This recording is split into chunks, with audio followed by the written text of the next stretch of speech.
Hey guys, welcome to the Massive Iron Channel. Welcome to the channel where all we talk about volume and all we do is get involved in controversy. How's everybody going? I'm pretty fired up this morning. I put out a video about volume yesterday, trying to help a few folks understand reasonable volume. And one of my rare videos went semi-viral. And boy, did I get a lot of interesting comments. So we're going to talk about that. We're going to dance our pecs a little bit just in the morning because it's Friday. How you guys doing? Appreciate you guys joining me. Massive Iron Live. This is the longest running live lifting Q&A in the history of planet Earth. And if it's not, I made that up anyway, and I'm going to adopt it as reality because this is 2024 and we can create our own reality, right? So anyway, hope you guys are doing well. I had a good week. It's been a fast week for me. For those of you guys new here, just understand that Massive Iron Live is all about your questions. Don't feel like you can't answer anything. Post up a question, diet, training, nutrition, off topic, whatever, your favorite metal bands, dancing pecs, whatever you want. Just hit it up. If your questions don't go through, that's not me censoring you. That is YouTube. Sometimes YouTube will filter words for random reasons. So try restructuring your question. Try shortening your question. Sometimes longer questions don't go through.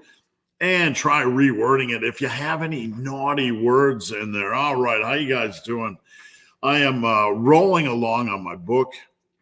The general release date, the soft release date is July 4th, and this isn't a plug for my book, Massive Omnibus, but look for it around July 4th. Man, it's got a lot of information in there, and I'm really excited to get it out. So, and once I get this book out, we're going to be rolling on towards full focus on getting the workout tracker app out. So, before I get into things, just a reminder that coaching is what I do for a living. You can head over to my website, superlivingtoday.com. I coach full time, and I'm all about results. This is about transformation. This is about your transformation. I'm not going to give you a one-size-fits-all cookie-cutter program. We're going to talk on the phone. We're going to talk daily. We're going to provide accountability. We're going to get it done, right? So if you're unsure about coaching or if you've never worked with anybody before, this is a good place to start. Not to pat myself on the back, but it is what it is. I was awarded the 2023 Online Coach of the Year. I beat out 400,000 other people. I didn't even know I was in the running. This is by the industry's largest training app, Trainerize. I specialize in body transformation, strength increases, muscle increases, ultra running, and just straight body fat loss. So whatever your goal is, everything is tailored completely to you. So check out the coaching tab over at my website. Also, teammassiveiron.com, have a community. It's a wonderful community. I would encourage you to come join. And please follow me on Ben the Barman on the old Instagram. Right. Let me just say this as well. If you guys are tuning in late, you can send me your question via Instagram, app in the barman. Slide into my DM. Post your question. I'll answer your question. What the heck is going on, people? Let's start by talking about a little bit of volume, should we? So I saw the video yesterday. If you haven't seen my video yesterday with that bald egghead guy, whatever his name is, I forget, no disrespect meant.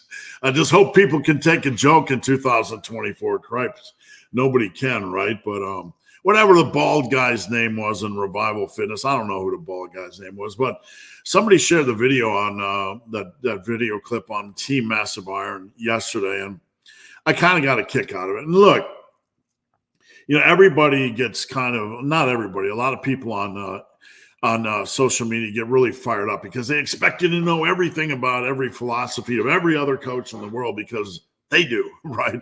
And I don't know where Dr. Mike currently stands on volume, and I don't particularly care. And I don't particularly care about the opinion of that egghead guy in the video yesterday. I don't mean any disrespect by it, right? I'm an egghead guy, right? So no disrespect, man, but the point of me making that video was to help you guys understand what normal volume is, what a good starting point is. We're not trying to make rules in the massive iron world. I got a lot of people that were new to the channel that just assumed I was being dogmatic or attacking Dr. Mike. I have no interest in attacking anybody. I only have one interest on this channel, and that is to help you guys reach your goals, and everything else is secondary. I really don't care.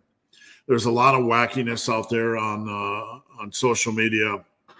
There's a lot of wackiness in the influencer world, and I'm going to swear, and you can just mute your computer, but I do not give a fuck about all that noise. What I don't like is things that waste your time. And when we're talking about volume, a good place to start is 4 days a week at about 18 sets a day, give or take. These are not rules or starting points. So a lot of my trainees, a lot of my clients lift 3 to 3.5 times a week. So they're doing 54, 60, 66, or 72 sets.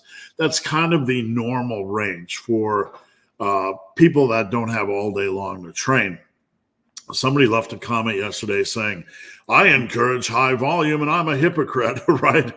Like, I don't encourage high volume. I've never encouraged high volume. Occasionally, I put out a bench press program with more volume than normal, like a specialization program. But, it's 2024 and the 10% can't differentiate between a specialization program with slightly more volume and a coach that doesn't encourage high volume. It's interesting, though, that there is a very small percentage that is still in the super low volume side of things, and I have nothing against them. I don't care how anybody trains as long as it's sustainable and they're getting results. But they have a tendency to come over here and try to poke at me because they think what I'm doing is high volume, and they have to let me know that what I'm doing is high volume and I could be doing a lot lower volume and getting superior results, etc. And I'm not going to train less than 4 days, and I'm not going to do only 4 to 5 sets a day. And I don't care if you guys do, and I don't care if you like it, and I don't care if you love it. I have nothing against that, but I like being in the gym, right? I like being in the gym. I don't want to minimize my time. I don't want to do only 4 sets, right? I don't want to just do 12 sets a week and see how low I can go on the volume scale. On the other hand, I don't want to beat the living crap out of my body and take myself out of the gym. I like going to the gym, right? That's why I'm here. If you like doing low volume and you don't like being in the gym, then you do you. I have nothing against that. I really, really don't. Nothing. I don't care as long as you're getting results. But there's nothing magical about anything. That's the whole point of this channel. There's nothing magical about any of this. All the basics work. And that's why I'm here, and that's what I teach. So let's get on to your questions, guys. Post up your questions. Let's get it rolling. Let's get into things. Big Joe B from Team Massive Iron. What's going on, Big Joe B? We got the Judas Priest shirt going on. It's a little bit chewed up, a little bit sweaty. We won't tell anybody, right? All right. Good morning, Team Massive. Yvonne, how's it going? Now, this individual has posted this similar thing. There's no dancing girl in a dress this time, which is unusual. Just kind of the random icons, like this individual, I don't know what, maybe like 10, 15 lives. I would like for you to maybe post something else, interesting, unique, potentially a question. I appreciate you tuned in, but we would just like to hear from you and see if you know any other language other than strawberry. All right, Justin Jones. Good morning, big, hairy, ugly dude and Team Massive. Will bulking calories always be the same? No. As you build muscle, you could see an increase. You should see a slight increase in your metabolism or potentially more metabolic efficiency. Without trying to be pseudo-scientist and get too fake sciencey like the rest of the industry is doing, nothing is ever static, right? That's the nature of everything. Everything is in flux to a degree. Having a little bit extra muscle could potentially move your metabolism up over time. I see it. And losing fat as well could change things slightly to help you be a little bit more metabolically efficient. But outside of the over sciencey, I'm not going to sit up here and posture and pretend to be. Let's analyze and let's find optimization. And the research study I read about after your first bulk, the percentage of all that stuff is happy horse shit, right? It is. It's just nothing matters but what you are doing right now, what is happening with you right now. So, as someone that has coached for a long time now and coached many, many individuals successfully, I can tell you that the only thing we know is that it might be slightly off. We still have to adjust a little bit.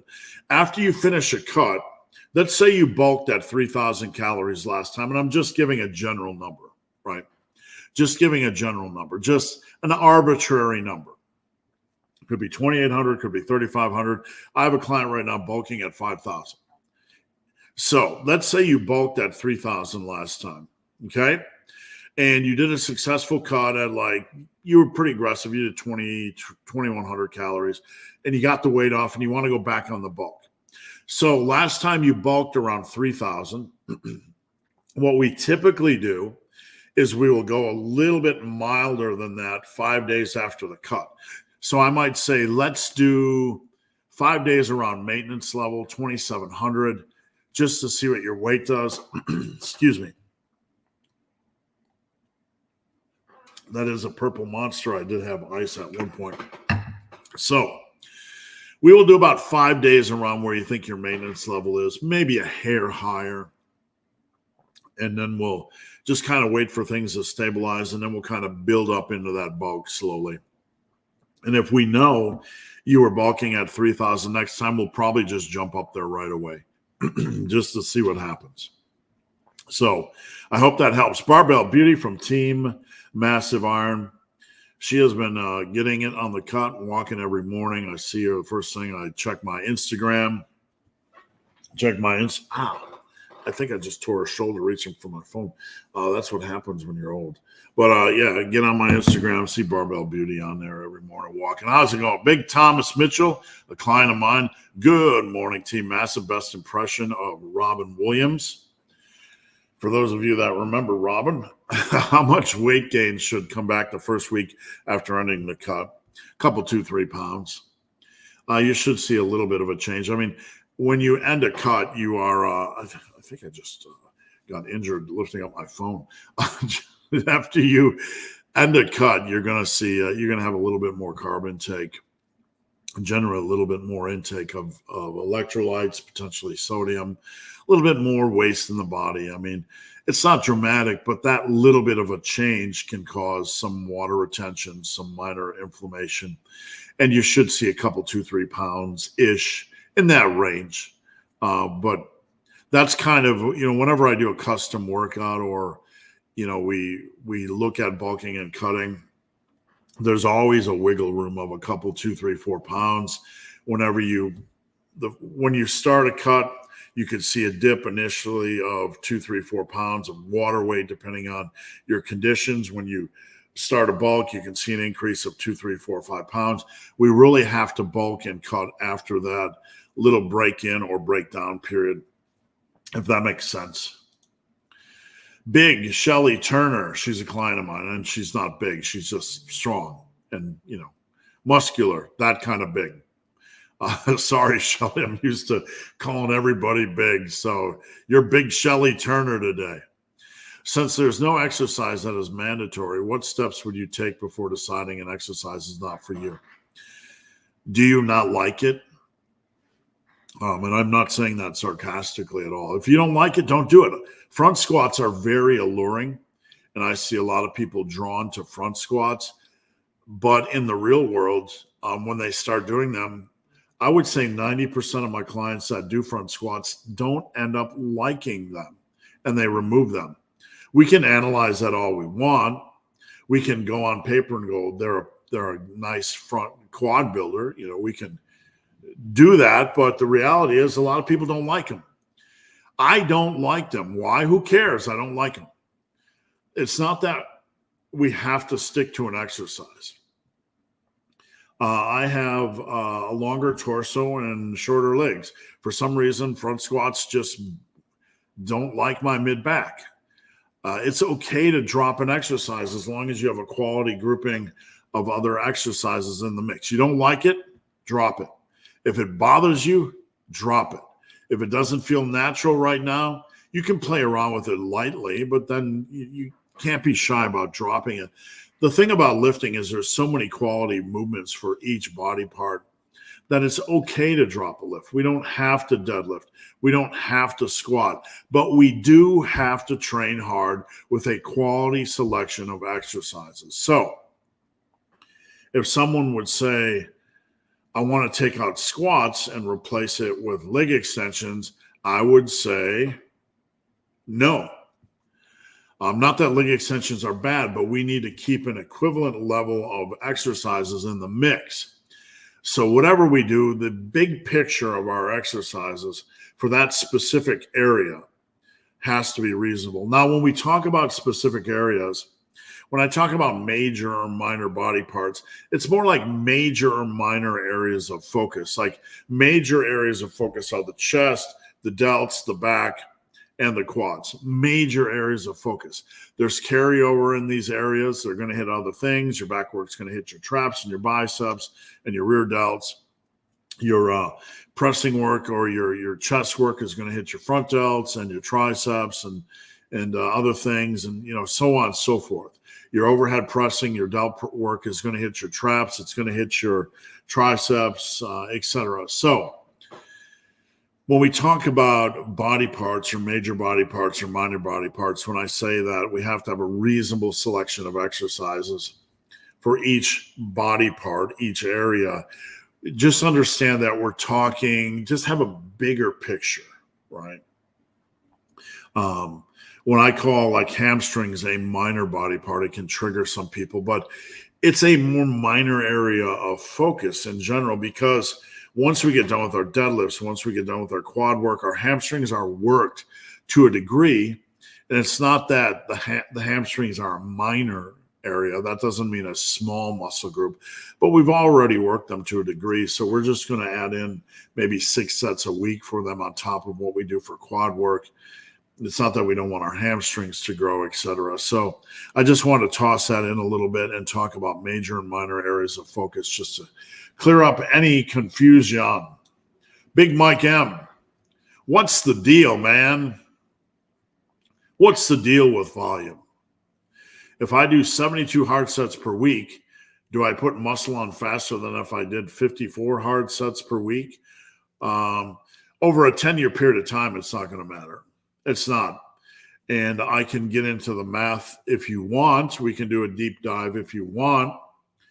But over a long run, it's not going to matter. Consistency, reasonable exercise selection, progressive overload, nailing your bulks and cuts, nailing your nutrition relative to your goals. All those things matter. Hard training, maximizing sets, those things matter. As long as your weekly volume and consistency are reasonable, then in the long run, you're going to see about the same degree of muscle growth. Now, this is very hard for people to understand, but let me kind of explain it a little bit, and we'll kind of take a minimum dive into this. The person will just added at the end, why won't volume matter over the long run? I'd love to see the math. Okay, do you guys want me to break out like a Word document and go over the math here? I'll give you guys a really basic primer. Let me see if I can pull up a Word doc, and we'll dive in. This is going to take 5 minutes, but I'm going to show you why over the long run, it doesn't really matter if you train 3.5 days, 4 days a week, whatever. So I made a video about this, and if I can get Google Docs to actually work, there we go. So I'm going to pull this up, okay? And we're going to dive into this. We're going to dive into volume a little bit, just real quick. I'll make this quick and I'll make this snappy. Okay. Can you guys see this? Okay, so we're going to make a table. And we are going to put in 2 columns. We're just going to dumb this down.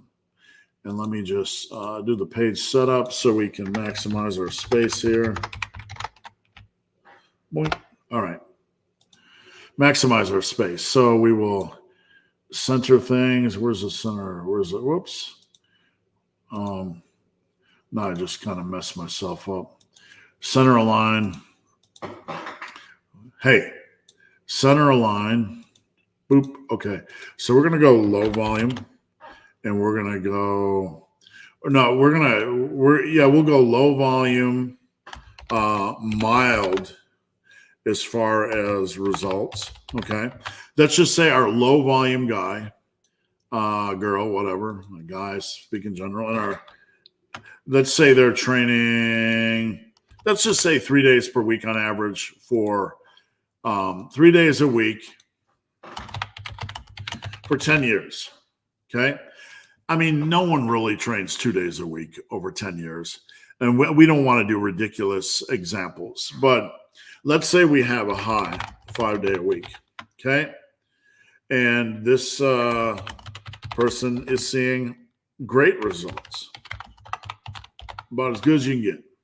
So I'm going to explain to you guys, and you guys can drop questions, why mathematically it really doesn't matter in the long run. Number one, the difference between these two when it comes to growth in a year is only going to be a couple of pounds, right? It's not going to be extreme. It's not like the low guy is only going to gain 3 pounds of muscle in a year, and the high is only going to gain 16 pounds. The gap is not that wide. I know from personal experience, and I know from being in this industry a long time, you can gain a lot of muscle in 3 days a week. So we're looking at over the course of about 10 years, just for reference. 10 years just for reference. And there we go. I hate Ariel, so we'll get on Roboto. Just a personal thing. It is what it is, right? And let's crank that up. So we're looking over the course of about 10 years. It's not like the low volume guy is going to gain 3 pounds a year and the high volume, great results person is going to gain 16 a year. It doesn't work like that, right? The difference is more, it's not negligible, but it's not as important. So let's just do this. Okay. Now, first off, we're going to speak in averages here. We're going to speak in generalities, and I don't want anybody to panic thinking that I'm trying to create some rules or limitations. But having studied natural lifting my whole life, I can tell you that 32 pounds of muscle, starting at a normalized body weight, starting normalized, over the course of a lifetime is a lot of mass. Is it as much as you can gain? No, you could probably gain just a little bit more. We're talking about from a normalized body weight. We're not talking about a man that starts at 132 pounds at 5'10". They're a little bit underweight. They have room to normalize or get their body weight back up to normal. So they have room to add extra muscle, if you will, but I don't consider it extra muscle simply because the other men are 5'10", 160, 162. They've finish their maturity, so to speak. And that can be very controversial. And I'm not trying to pick a fight, but it is what it is. So the bottom line is if you add 32 pounds of muscle as a man over the course of your life, you are jacked. You have gained a lot of muscle. This is about what I have gained over the course of my life from 1986 to now. How do I know? Because I've been monitoring my body weight forever. I started around 154, 156 when I had age 18. And I just know from where I'm at that I've gained somewhere around 30 to 32 pounds of muscle. So without trying to make rules, gaining 32 pounds of muscle is a really, really good goal. You'll be beefy, you'll be jacked, you'll look great. It's kind of the ultimate of ultimate. How close is it to natural limits or maximum potential? Who cares? 32 pounds of muscle is a lot, okay? So here's the thing. Dr. Casey Butt, and don't laugh at his name. Yes, it's B-U-T-T Butt. Just happens to be the guy's name. Give him a break.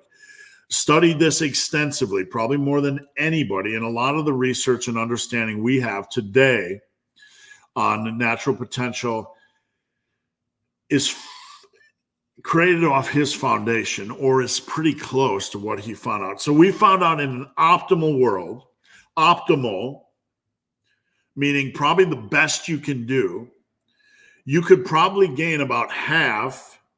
You can gain about half of remaining mass in the coming year. That would be optimal. That would be perfect. That would be if Crom was smiling upon you and you nailed it, you can gain about half of remaining mass you have in the coming year. So let's dive into things.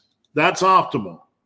What I've found out is that most people aren't optimal. It's very hard to reach this level. Everything has to be in place. You need to be training hard. You need to be nailing sleep. You need to be nailing your nutrition. There's no messing around. Your cuts are precise. Your bulks are precise. Everything is nailed. How many people do that? Not a lot. Generally, what we see is people doing about 1/3. That's considered 1/3 of remaining mass is considered good. Okay? Good. So in that sense, I would say about 1/4 of your remaining mass is average, quality, and we'll call it mild. We're going to use that for mild. So why over time does it not really matter if you train 3, 4, or 5 days a week? Number one, because we can only get so big naturally, right? So the more you gain during the first year, the less you have to gain in the future. So if you start fast, you're probably going to gain slower as you move along, because the closer you get to the horizon, the slower it's going to get. That's simply mathematics, folks. That's not me creating some new paradigm or some new rule, pulling it out of my butthole. That's just the way math works. If you have a finite amount that you can gain, and we all know naturals can't get as big as Ronnie Coleman, whatever you believe that end goal is, the faster you start, the closer you're going to get to the horizon. And the closer you get to the horizon, the slower the rate is going to go. If you start really quickly the first 2 years, you might only have 8 pounds to gain the remaining 10 years, right? If you start really slow and gain 8 pounds the first couple of years, you have more mass to gain. Over the course of 10 years, it's going to kind of even out if you are consistent with your training, hard training progression, you are consistent with your nutrition, and all the variables are in place. So let me dive into this. Okay. This guy, Mr. Mild, right here, Mr. Mild, he is only going to gain 1/4 the first year. So he's going to gain 8 pounds. Okay. Not training as much. This guy, great results, good results. He's going to gain, we'll give him 12 pounds, right? We'll give him 12 pounds. It's for a mass's first year. Both these guys are doing pretty good. Both these guys are pretty on track. But we get a slight advantage here. So he gains 8 pounds the first year, and he has 24 pounds left. This guy gains 12 pounds the first year, and he has 20 pounds left. Okay? So you can see he's off to a fast start right here. We're going to put him in bold because he's now your second year, every year you have about, and this is not a rule, but it's a reasonable approximation based on how we understand the rate of gains. The deeper in you go, you have about a chance to gain about half of your remaining. So every year you have the chance to gain about half of your remaining. This guy is going to gain about 1/3. This guy is going to gain about 1/4. So he's great results. He's mild results. So he has 20 left. We're going to say year 2, he's just slightly below that, like 40%. So he gains 8 pounds of mass the second year. He has 12 pounds left. And I say he because this is a man. A woman would have about 40% of this, give or take. This guy is going to gain about 1/4. He's gaining about 40%. He's gaining about 25%. So 1/4 of 24, he's going to gain 6 pounds year 2. Okay. He has 18 left. So this guy is at about, we're going to put him at about 40% of remaining gains every year. And this guy is going to be about 25%. You can see that's a pretty big difference. That's how much you're gaining relative to what you have left to gain in a year. Is this making sense? Okay, so this guy has 12 pounds left, and we're going into year 3. He's going to gain about 40% of that. Again, 50% is normal. So we'll say 5 pounds. That's rounding up a little bit, right? So he has 7 pounds left. Year 3, this guy is rocking. Let's be real here. This guy has gained 25 pounds of muscle in 3 years. That is glorious. Even though it's not what we would consider optimal from a potential standpoint, who wouldn't want to gain 25 pounds of mass in 3 years? I certainly would. Okay, so this guy, we're going to say, because he has 18 left, we're 25%. We're going to give him just 4 pounds. We're going to round down a little bit. We're going to round down just a little bit. And he has 14 left, okay? Are you guys following me? So after 3 years, this guy has gained 18 pounds of muscle. This guy has gained 25. So he has a 7-pound advantage. All right. Here we're going to say, all right, he gains 3 pounds. We're going to give him a slight advantage. This is going to be over 40. And he has, where's the thing? All right, 4 pounds left. Our slow gainer, is going to gain about 25%. We'll give him 3 pounds this month or this year. So what I want to show you guys is, we are in year 4, and guess what happened? Because the rate of weight gain is different, or the rate of gains is different. The low mild guy training 3 days a week is at 25%. The high guy is at 42%, and we even gave him a little bit higher than that. But we're down to, they're both hitting 3 pounds a year by year 4. It has started to even out. Year 1, the big lifters gained 4 more pounds. Year 2, 2 more pounds. Year 3, 1 more pound. In year 4, the same. Do you see what's happening? The deeper in you get, if you're at a more faster or optimal rate, the slower it is, because you're getting closer to the horizon, closer to your max natural self. Okay, we good to go? So let's just take this out a little bit more, and then we'll move on. 4 pounds left. Let's say he gains 1.5 pounds. We'll just say, 1.6, right? We'll stick to the true 40% just for the math nerds in the house. He has 2.4 pounds left. And from here on out, we'll stick to straight math the best we can. 3 pounds, 1/4, 3 pounds, 11 left. 11 times,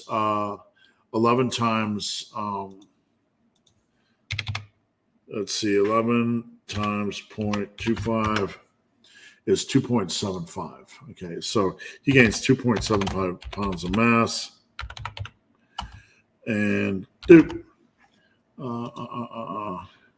and out of 11, that's 8.25.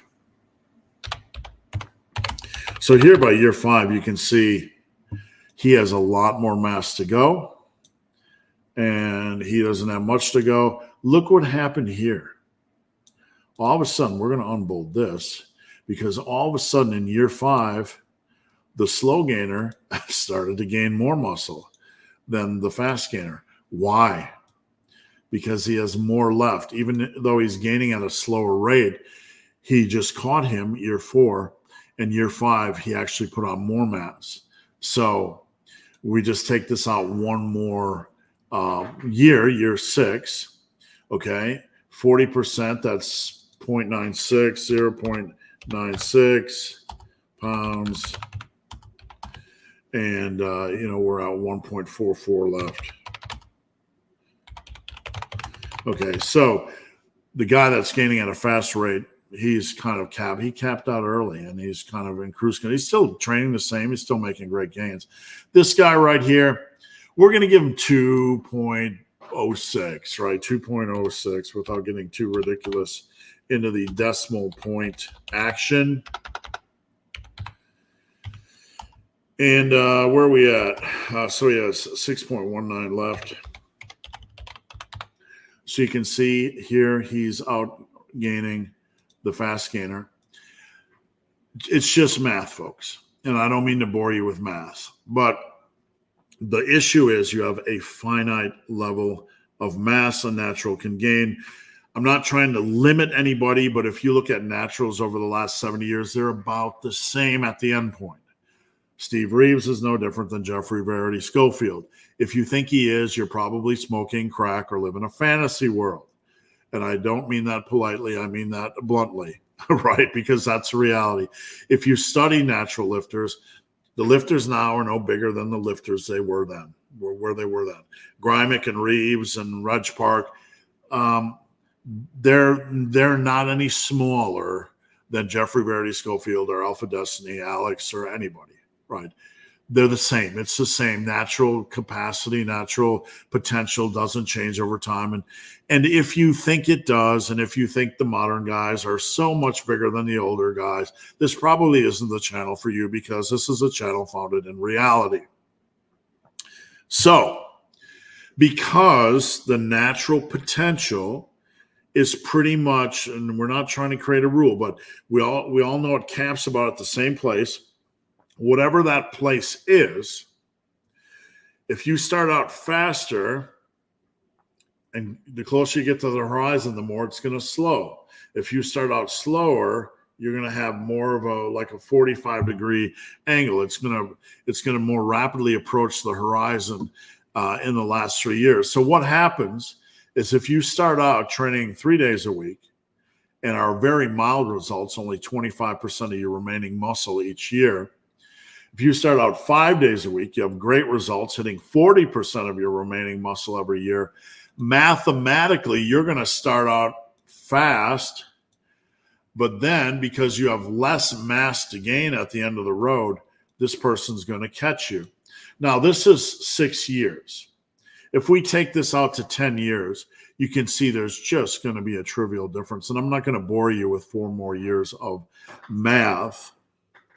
All right, but maybe I will. Insert row below, insert row below, insert row below. Let's see if we can do some real. So he's going to gain 25% of his remaining mass, 1.5. Let's say 1.6. He's at like 4.6 left. And then the next year he gains 25% of that. Let's say it's 3.4 left and 25%. Let's say 0.9, 2.5 left. And then a quarter of that, let's just say 1.7 left. So after 10 years, this guy is like 1.7 pounds of muscle away from his natural potential.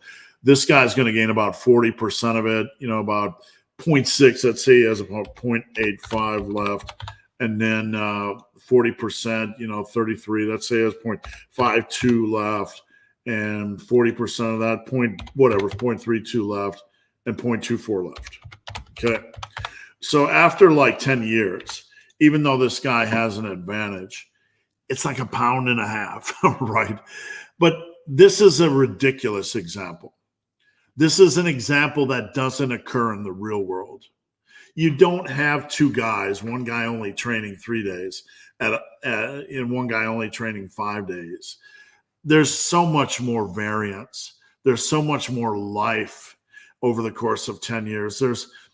There's different seasons in life. So you can start out with that big mamma jamma, super jam, and big ass gains program the first 3 years. I did. Everything was great. And then I went in the military. I got on with life. Things happened. Things are going to even out. Here in a perfect world, you are looking at just a trivial difference over 10 years. So I hope that helps you guys some. Personal says, so training more is a waste of time. No, you're missing the point. It's not the way. It's not a waste of time. It's not about who trains more and who trains less. There's different seasons in life, right? There's different seasons in life. I'm not telling you it's a waste, but you can't be reactionary and just say, I'm going to train 5 days a week, because we train what we can do in that season of life based on the time and the energy and what is occurring. And one of the principles in the massive iron world is we evolve training based on needs. We don't make up arbitrary rules. Training more could be a waste of time. Training more is not inherently a waste of time. We train at a point in that season of our life that makes sense for that season of our life, that doesn't beat us up, that is sustainable, right? The point is that there are no two extremes in life. There's no guy just training 3 days a week for 10 days, maybe a couple out of a million, and no guy just training 5 days a week. But if you had the extremes, the point is, don't obsess about how you're training. Maximize that season of your life. Repeat, maximize that season of your life. Don't worry about volume. Worry about maximizing that season of your life. How much can I train hard? How am I going to sustain my nutrition? Am I going to nail my nutrition? It's not about training more, training less. It's about doing what you can at that season of your life. And I hope that helps.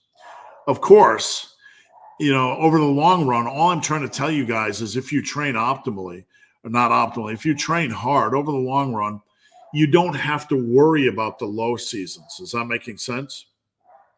Like, I have guys that'll come to me and they'll be like, I can only train for 2 days a week during this season of my life. And they'll panic.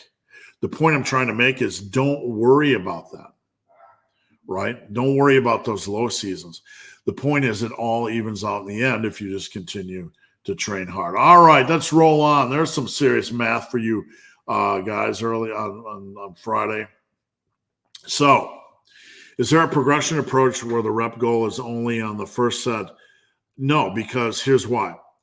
If you push the first set for maximum safe quality reps, you can use a rep goal. You could say, like, on bench press, I'm going to put on a weight, and when I hit 12 reps on that first set, then I'm going to move up in weight. Yeah, you can absolutely do that.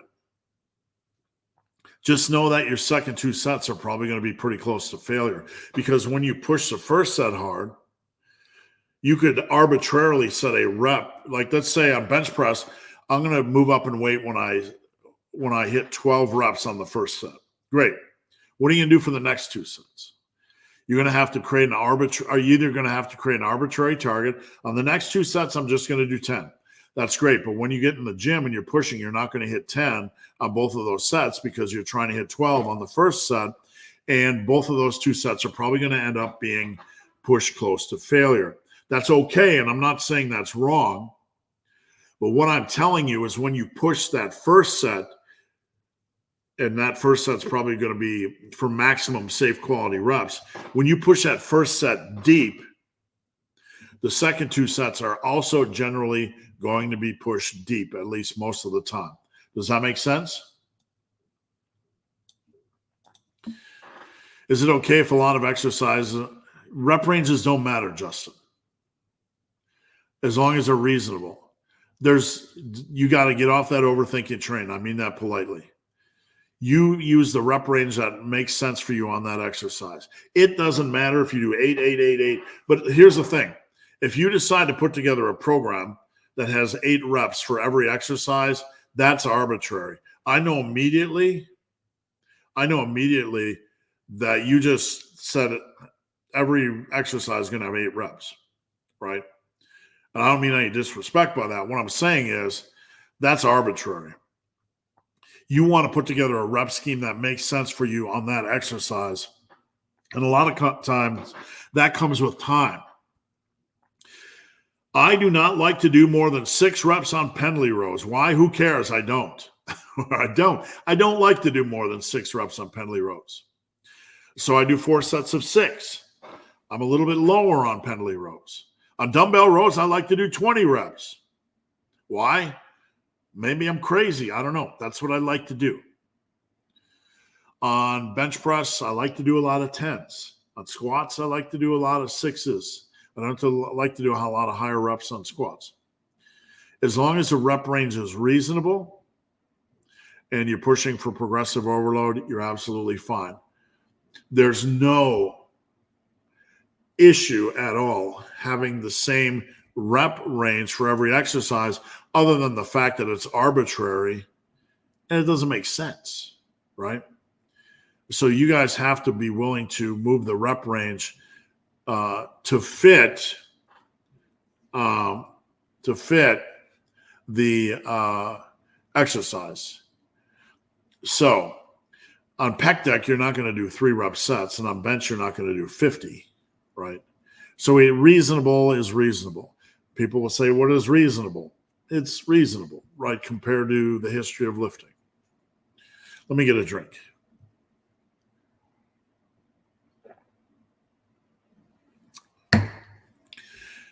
I know you prefer a 3s protocol. I know you use, but are there any progression methods you prefer for particular lifts? DDP is fine, or having each set as its own progression indicator. I like doing last set max reps. On some, like squats, I don't mind doing 6, and then if I hit 8 on the last set, then I move up in weights. I don't know, man. I mean, I give a lot of my clients the 3s protocol. When I was at my strongest from like 46 to 50, I was using the 4s protocol for the most part, where I was dropping for a 4 set. So that's really what I preferred and used on bench and squats. On deadlifts, I generally do 2s or 3s. I didn't overwork the deadlift, but that's what I like to use. And it doesn't matter. It really doesn't. Like particular progression approaches over the course of 10 years are just like the discussion I just had on 10 years of 3 days per week versus 5 days per week. In the long run, it doesn't matter as long as you have a progression approach. In the long run, split and workout and frequency and days per week doesn't matter as long as you're consistent. In the long run, progression approach doesn't matter as long as you're consistent. Anybody that tells you it does either does not understand the long-term process or is lying to you or is ignorant or a combination thereof. Because in the long run, and these are the massive iron pillars of success. These are something I've spent my whole life studying. It's not something I'm making up. In the long run, it doesn't matter how many days a week you're training, as long as you're consistent. When we say that, understanding there's going to be different seasons in our life. In the long run, it doesn't matter what specific progression approach we have for that lift, as long as we're focused on hard training and we have a progression approach. Okay? So the long run is about being a force of nature, constantly getting up every day and pushing forward within reasonable parameters, right? You have guys in the gym that aren't pushing sets hard. I teach to push at least 1 set hard, at least 1 set hard per exercise per workout. Some 2, some 3. We end up starting with about 50% of our sets in the massive iron world push for maximum safe quality reps. It's just a starting point. It's not magic. It's a starting balance point. From there, we adjust. But as long as you're within reasonable parameters, you don't have to be every set goes to failure, right? All the hardcore, big phony, big ball, every set goes to failure, right? On the other side, but the body's so fragile. We can only train to failure once every 7 years. And we can only do 2 sets a day because we're natural, right? Those are the two ends of the spectrum. It's absolutely true. And as long as we're in the middle ground, we're good, reasonable, right? The body is not that fragile. And we don't need to train every set to failure, right? That's just posturing bullshit. We know when we look at the history of lifting that there are commonalities. If you look at, and this is what I've spent my whole life studying, if you look at every lifter in the last 70 years that's been successful, they didn't use one specific frequency. They didn't use the averages, reasonable volume, reasonable exercise selection. They're not all pushing every set to failure, right? But as long as you are focused on hard training, how many days a week, what progression approach, there's going to be different seasons of your life. That's the reality. Consistency and sticking to the massive iron pillars of success are the key. And if you don't know what the pillars of success are, my original book, Massive Iron, had 6 of them. My new book called Massive Omnibus, plug, will be out about July 4th, has 10 of them. And I've expanded those slightly. But as long as you're reasonable and training hard and nailing your nutrition over time, you guys can relax. This is the thing I'm trying to teach. Relax. All of these people out here are trying to incite fear. They're lighting fires. They're creating panic about things that do not need fires, do not need panic, and you do not need to be fearful of. If you consider me crazy for saying this, you are part of the problem. Because the problem is you have a whole industry of influencers and YouTube celeries inciting fear, unfounded fear. There is a magical progression approach. There is a magical frequency. There is optimal this and scientific that. And I'm not anti-science, and I'm not for pussy training. I'm not telling you to train like a wimp. I do not train like a wimp. I train hard. Maybe, right? That's for you to judge. But you have a whole industry of people trying to incite fear. And if you come here and think what we are teaching is radical and the fear mongers are right, you are part of the problem. And I say that with love because you need to detach from the bullshit. You are perpetuating bullshit and fear.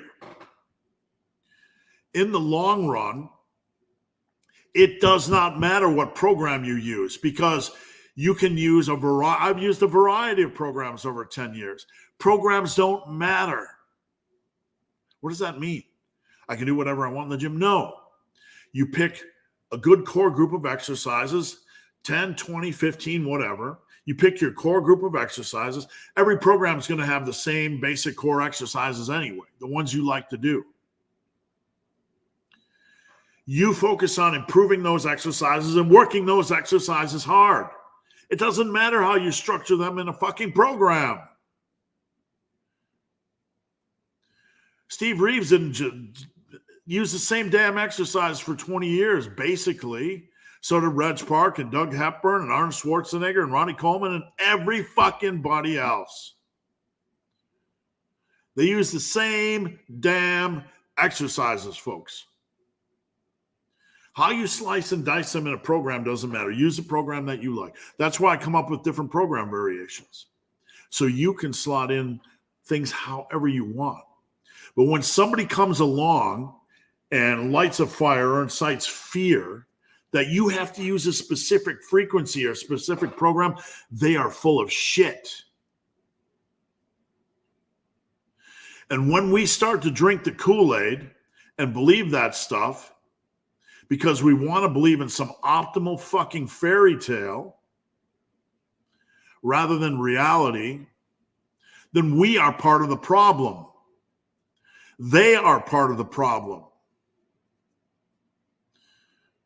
It's not that complicated. It's not black or white. You don't need to push every set to the limit. Well, what do I need to push to the limit? A reasonable amount of sets to the limit. That 50, we use 50% to start, and we adjust based on how we feel. We're not trying to create rules. I'm trying on this channel to give you a solid ground starting point. And from there, you root out in directions that make sense to you, as long as it's reasonable. You start at 4 days a week, and you find you can only train every other day because you're scheduled. That's 3.5 days a week. In the YouTube fitness world, if influencer world, somebody's going to panic you saying you have to train 4 days a week, and you're training 3.5 days a week, and all of a sudden you're panicked and you make changes based on somebody inciting some random arbitrary fire that doesn't really matter over the long run. And you're pushing 1 out of every 3 sets to the limit, maximum safe quality reps. And some knucklehead, you must train every set to failure. And all of a sudden you start to get this fear, and you change your program because of some influencer knucklehead. I'm here to tell you they're full of fucking shit. They're lying to you. It's not necessary in the long run. I want you to train hard. Just because I don't take every set to failure doesn't mean I don't try to get everything out of that set I can. It doesn't mean it's junk volume. This is a big picture. We can't always train every set to maximum safe quality reps because there's a chance we're going to beat up our body. We have to be smart. Not only that, on a given day, I know from coaching that you might go in and your chest might feel off, or something might feel off, or we might need a deload, or you're not sleeping from work. There's so many variables out here that I deal with on a daily basis as a coach. People not getting the best sleep, people having babies, people having work stress, people having a random tweak from their last workout, on and on and on. This optimal stuff is a fairy tale. Sustainable is reality. Starting reasonable, and not like we must train everything to failure. We must do high volume, right? You know, where we're just, that's, if you can do that, great. That's not real life. But the lie is that if you don't do it, you can't see great results. Let me repeat that. The lie is that if you don't do it their way, you can't see great results. Over the course of 5 to 10 years, as long as you are reasonable, you will see very good results. I'm teaching you this because I want you to be able to relax in a world of people that are trying to get you to do the opposite. They are trying to keep you stressed, on edge, in bondage, in fear, and in a place where you are surrounded by fire. They are wrong for that reason. There is no need to panic. We should enjoy what we're doing. We can relax as long as we're training hard and training reasonably, and we have good nutrition. We can relax. You do not need to live in their bondage, folks. You do not need to live in their land of fear. It's bullshit. Every time I go on social media, I see things like some influencer, I'm not going to name, there's never any reason to go over 8 reps per set. Carl said, did someone say you have to push all? Everybody's always saying stuff like that, Carl, and I don't mean that to be disrespectful. I don't mean that to be disrespectful at all. What I'm saying is you go on, if you follow all these influencers, Every day, someone's saying something that you must do. I've seen recently one major influencer say you never need to go above 8 reps per set. It's so arbitrary. It incites fear. It's silly. It's ridiculous. I've seen another one say there's never any need for exercise intensifier techniques, intensity techniques. This is ridiculous. Anything that pushes you into the hard training realm has value. For someone to say, a very reputable coach, well, a coach with a lot of followers, that you never need intensity techniques, they have no value. Drop sets have no value. Rest pause has no value. Supersets have no value. It incites fear. And what happens? People react out of fear. I'm trying to teach you the opposite. I'm not trying to go head to head with these guys. In that sense, what I'm trying to do is go head to head with them as they're trying to incite fear, and I'm trying to teach you to relax. I'm trying to teach you to trust the process. I'm trying to teach you it's okay. Whatever you do, as long as you're training hard and you're training consistently and you're pushing for progressive overload and you're in control of the sets and they're quality sets and you're trying to get as much as you can out of the sets and you're nailing your nutrition, you're going to be fine, regardless of progression approach, regardless of the season, regardless of the workout. And you certainly should take all this nonsense of you never have to train above 8 reps, hashtag, I'm not going to say his name, or that you never need intensity techniques. I see this stuff every day. I see it in my DMs from you guys because you get it and you're confused. And I'm rambling on, but the ramble is this: relax. The massive iron pillars of success will not let you down. They will serve you well because they are not a tight set of arbitrary rules. You must all train every set to failure. You can never do drop sets because intensity techniques don't matter. You should never go above this rep range. You can only train about in the 5 to 6 rep range. That's not how it works.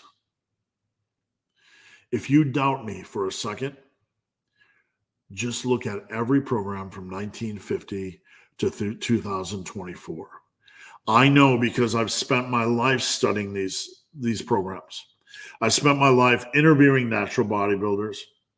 I've spent my life interviewing pro bodybuilders. I've spent my life doing body transformation stories on Muscle and Strength and Tiger Fitness. I've spent my life training with these guys. I've trained with the strongest man in the world, Donnie Thompson, who was then the strongest power lifter in the world. I've trained with Mr. Olympia, Ronnie Coleman. I've worked with Jay Cutler. I've worked with Mike Rashid. I've worked with Mark Lobliner. I've worked with Big J. I've worked with Jerry Ward. I've worked with the Hodge twins. I have worked with so many folks. I interviewed Sean Clarita, the Mr. Olympia, way back when, over 15 years ago. I'm not saying this to pat myself on the back, but I've been in the arena forever. And I don't just, I've seen all the programs. I've done all the things. I've seen all the training in person, on paper. There's no one path because it's not about one path. Each of these guys trains differently. Is that confusing? Does that intimidate you? Does that scare you? Each of these guys trains differently. No, it should free you. It should free you. I want to end with that. It's freeing. As long as it is reasonable. There's progressive overload in the mix. You're focused on hard training. You're nailing your nutrition relative to your goals. You have a reasonable exercise selection, a reasonable volume for that season of life that fits you. You are going to do great. This should be freeing that everybody trains differently, not restricting. And anybody that I want you to remember this. Anybody that tries to put you in bondage or chains about one specific training tool. You must train everything to failure. That's a training tool. You can never do drop sets. That's a training tool. You must always do drop sets. You must never do rest pause. You must never chase a pump. You must chase a pump. All these things are optional tools. Anybody that puts you in bondage over one of these tools, saying they're either never useful or always mandatory, is full of shit. All right, let's move on. How's that for a ramble? We did that one. Barbell Beauty. Since fat will increase by default when increasing calories, is it okay to keep fat between 20 and 25%? Yeah, you really on a bulk, on a cut, you want to reduce fat to about 20%. This is not a rule, but it'll help you encourage food volume. Okay. Thank you, Phil.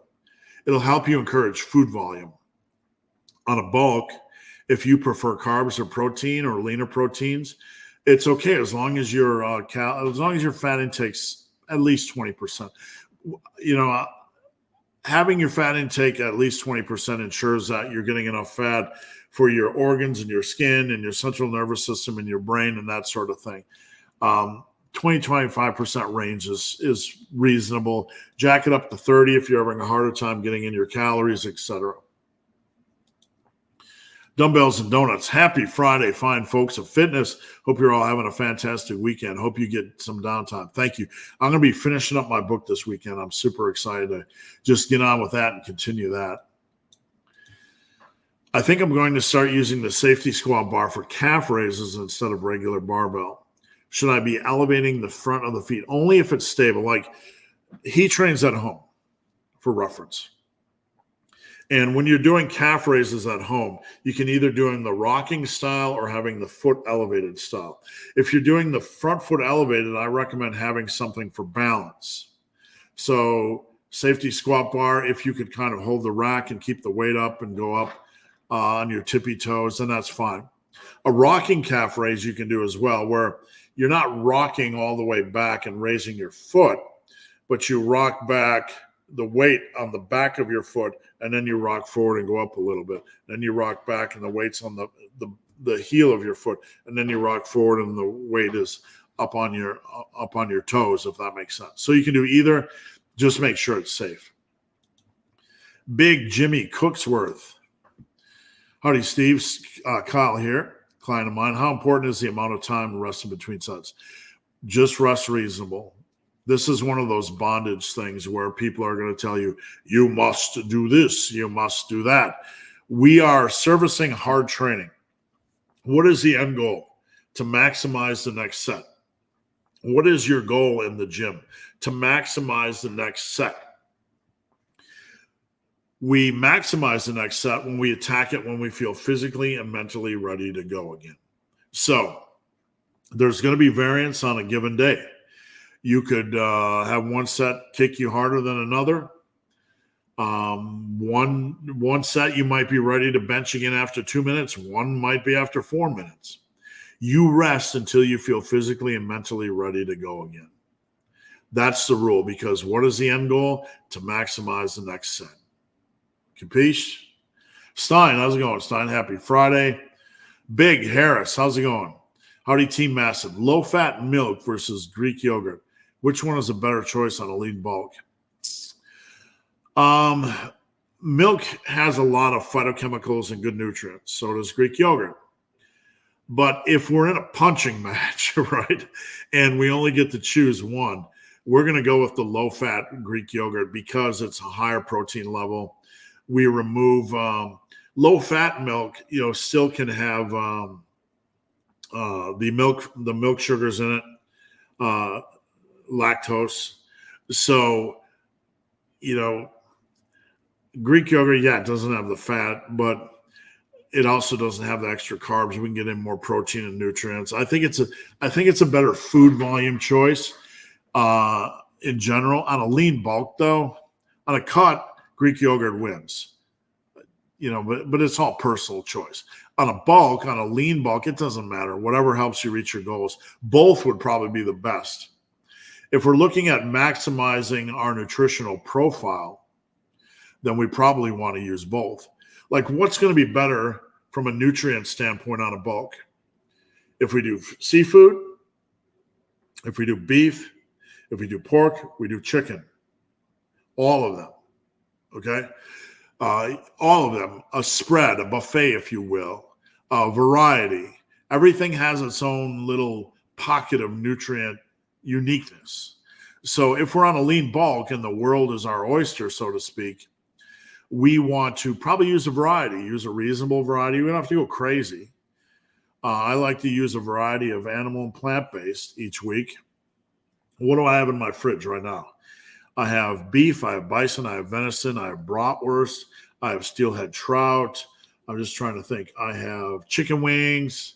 I have Greek yogurt. I have a variety of protein foods. So I kind of eat what I want that day, but I have a variety. So I eat a little bit of, just a small bit of cheese every day, probably a pinch or an ounce of cheese every day.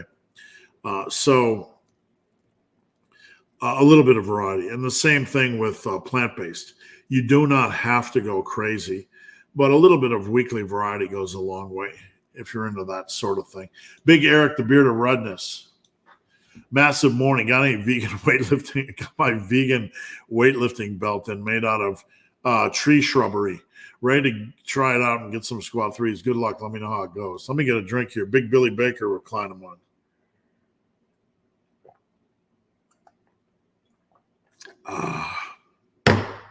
Purple. Happy Friday, gang. May the gains be with you. Thank you, sir. What's the biggest setback you've had during your own? The biggest one, I think, was I was approaching age 50. I was real close, about 23, 25 pounds away from the all-time over 50 powerlifting world record. I wasn't in a position where I could necessarily get it, but I was within like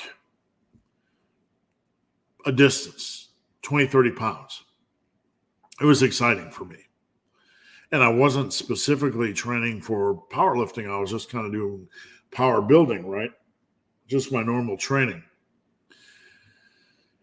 And I was looking forward to doing a powerlifting meet.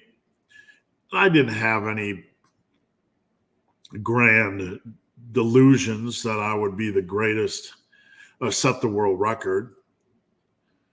But to be in the top 3 all time, over 50 at a weight, all time. This is not a federation, record. This isn't this was the real world record, the best at the over age 50. And for a couple different weight classes. I tore my hamstring. That was kind of like, did it break my heart? No, because I knew I was within the running, right? I knew I was in that class, so that made me happy. I think about 2 years ago, I tore my right knee going down the stairs. Left knee, I can't remember. Something happened to it, and it was inflamed for like 8 months. I couldn't run, I couldn't walk, I couldn't do leg work at all. I legitimately don't know what happened. To this day, it's about 90%. I still can do my leg work. I can squat. I can do leverage squats, but I'm still a little bit. Have I seen a doctor about it? No. Should I see a doctor about it? Maybe. I don't know. I'm kind of an idiot. So, what are the best progression methods to build muscle and strength? Plateaus aren't real things, my friend. Plateau is a fairy tale world, a Fearland creation. Progress slows over time. That's natural. But there are no magical progression approaches. The best thing you can do to ensure that you're going to continue to build muscle and strength is to remain consistent, to really be consistent with your diet, nutrition, nail your bulks and cuts, and train hard. I haven't hit a progression. I've only hit one plateau in 38 years. For a year, my squat was at 405 by 5. If you get into that more advanced level or close to that level, I'm not saying 405 by 5 on squats was advanced, but that's where I plateaued. If you get into that level, I had to try something different. I had to go to very low rep work, and it worked wonders. But you have to ask yourself, is it worth it? So the bottom line is real plateaus are extremely rare. Things naturally slow.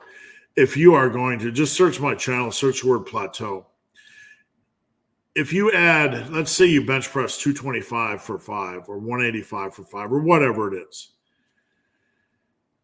Okay? I don't care how many years of lifting you're in. If you only add 1 rep every 6 weeks, every 7 weeks, let's say, to your top set of bench press, over the course of a year, that's going to be 7 plus 1s, 7 repetitions. Doesn't seem like much, feels like a plateau. That's 35 to 40 pounds you're benching a year. And over 2 years, that's going to take you from 185 by 5 to 265 by 5. In 2 years, that's going to take you from 205 by 5 or 225 by 5 to 305 by 5. Right? That's not a plateau. That's the way normal lifting works after the beginning stage. Chris, I did 4 sets of squat-a-rooskies as my no, not only leg work, not only Chris. For the weekend, I'm finally able to walk normally. Yeah, I mean, squats would always hit me hard. I did a 10 by 10 once, and by day 8, I couldn't walk. I still couldn't walk. That sounds like exaggeration, but I still remember it to this day. Like, it came time for me to do my second week of German volume training squatting. I couldn't even walk. I was in so much pain. So yeah, you can have it. I mean, if you are someone that's really struggling with soreness from legs, you need to dial it down to probably 2 sets and work in some other variety and just wait for that to improve.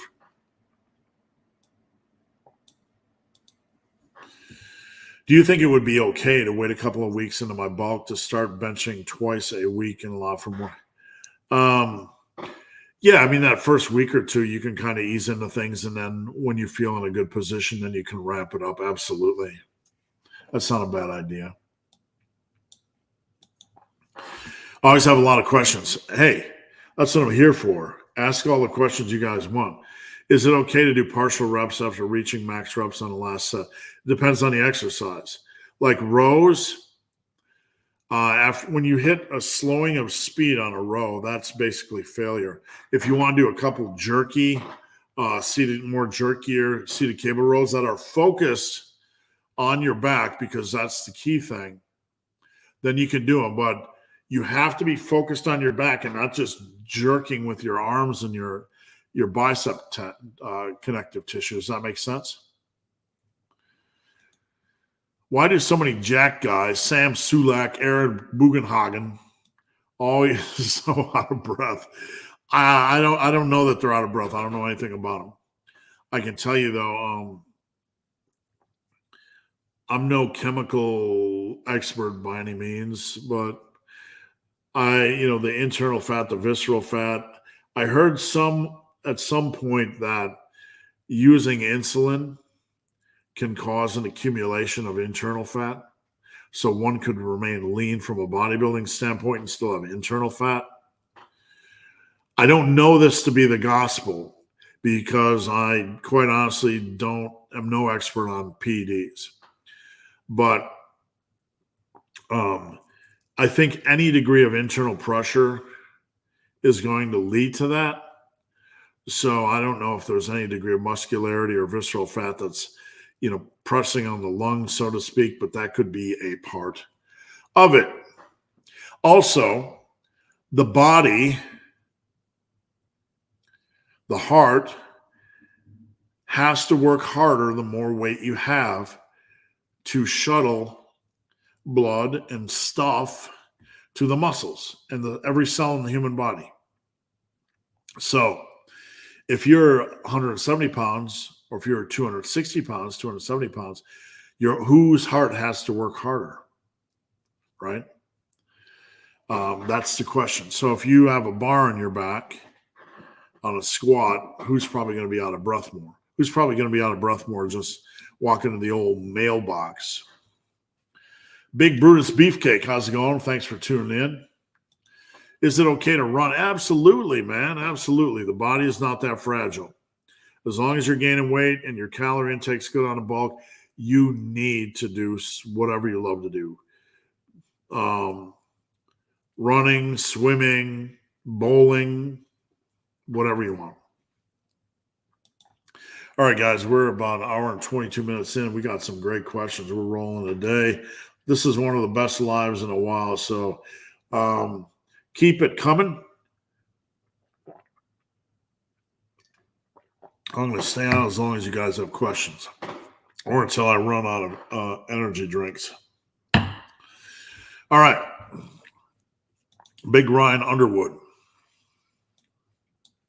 Morning, Stephen Crew. Hope everyone's doing good. Thank you. Thanks for tuning in. Why does my dumbbell bench feel so unstable? Just kind of nature of unilaterals. A lot of times one of our arms is going to be weaker than the others. So that could have something to do with it. The only thing I can tell you, Skinich, is don't worry about it. Just focus on control the best you can. Get stronger and everything will take care of itself. All right, Steve. Hey, thanks for tuning in. JR, thanks for tuning in. Big Rick 00. Hey, Steve. Why is it that I feel my rear delt so much in my right arm when I do one-arm rows with a 100-pound dumbbell? It's actually a bit painful. When you get a true rear delt pump, I'll tell you what, that can feel pretty darn painful. In my experience, the rear delt pump is one of the worst pumps you can get. I'm not saying it's injurious, right? But boy, can it feel wicked. When I do rows more than any other back exercise, I notice the difference between the left and right arm. I don't know why. I was just talking with a client about that last week. So I don't know why. The left arm is generally weaker for most men, but I don't know why. I think it's probably tied to that. Ryan, best priest track, the Sentinel or Painkiller? Wow. The Sentinel or better. I don't know on that one. I would have to go with both. I mean, my favorite priest track is Victim of Changes. Just hearing that live is just one of the great pleasures in life. And the song never gets old. It's so emotional and so powerful. But I don't know, man. I can't do that. I want both. How do you visually assess hamstring development? You want to kind of pose and then look from a side view. You kind of kick your calf up a little bit, get on your toes on your calves. Let me see if I can show you my daughter real quick, because she has had some photos up recently. Just give me a second. And I think she often puts her hamstrings up. But one second, there's her squatteroo. Let me just find Autumn. Give me 1 second. I think I might have got it. I think I might got it. Let's see. Where's the old hamstrings? Let's see. I got one. Trying to find another side view. She's been really working on her hamstrings. Here we go. So I'm going to show you my daughter, Autumn. And I'm going to show you two pictures. All right, ready? Let's present, share screen, do. Okay, if you go from the back here, you can see she's pretty lean, but you can see her hamstring development. So that's one way to do it if you're lean-ish. The other one is you can see your hammies from a side. You kind of bend your leg a little bit and get up on your tippy toe a little bit, and you can see the hammy rounding out. Now you can obviously see the quad, but you want to look at that hamstring. And does it look flat? Does it have a little bit of a curve? Does it add to the curved nature of the leg? That's my daughter, and that's what her hams look like. So that was my best advice. How horizontal should a back angle be when performing bent rows? Bent rows, you do at least want your hips below your shoulders. Okay, shoulders, hips. If you're doing pendley row, your hips can be a little bit higher. If you want to do more of a off the ground barbell row, generally your hips are going to be a little bit lower than your shoulders. You want to try to keep your head and your torso straight in line. You don't want to look, you look down with your head. Where your head goes, it places extra stress on your lower back. So I hope that helps some. Big Joe G. There's a lot of overlap with bench pressing and front delts. That's correct. What is your opinion on removing overhead pressing and focusing on overhead pressing trains the side delts? Every form of pressing is going to train the front delts. We can't get around that. That's the nature of compound movements. But if we remove overhead pressing, they're the primary method of training side delt size. All you're going to be left with is like upright rows and side laterals, and those are not good enough, right? We're not worried about overloading our side delts. What we should be worried about is removing overhead pressing, which taxes the side delt. Now, the argument is with overhead pressing, it also hits front delts. Yes, it does. But it also hits side delts very, very hard. Overhead pressing has been my main form of side delt development. Yes, the front delts are going to be hit, but if we use the logic that we should remove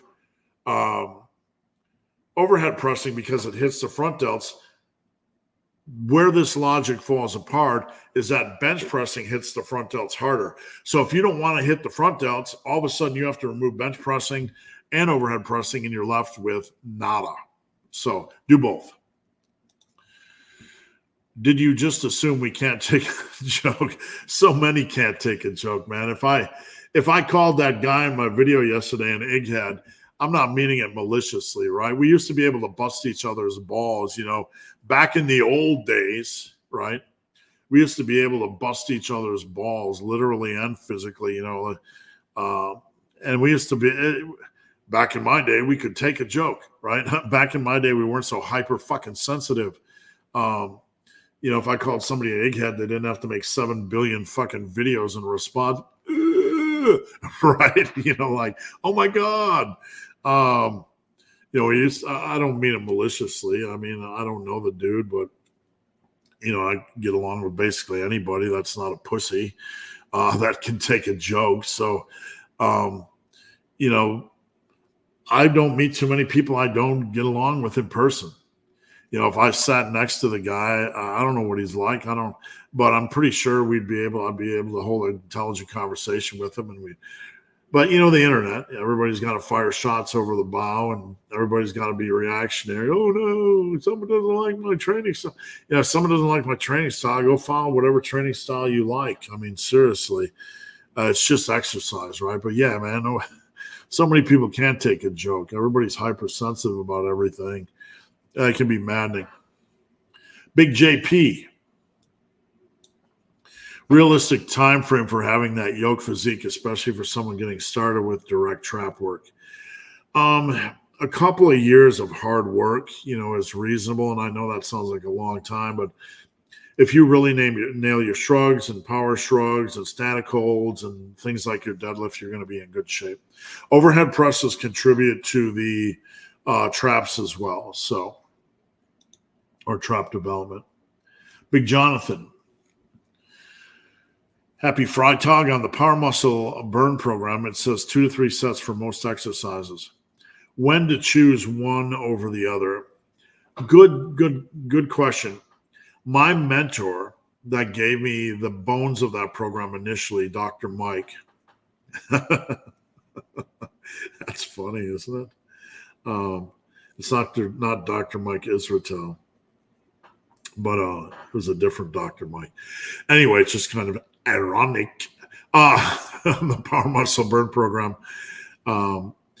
He said to do what he initially gave me was do 2 sets of the 4 to 6 rep range on one exercise, and then do two sets of 8 to 12 on a more Dr. Michael Gilbertson was his name, on a lesser impactful, compound movement, like going from squats 4 to 6 to 8 to 12 on leg presses, and then he said do 2 sets on more of an isolation.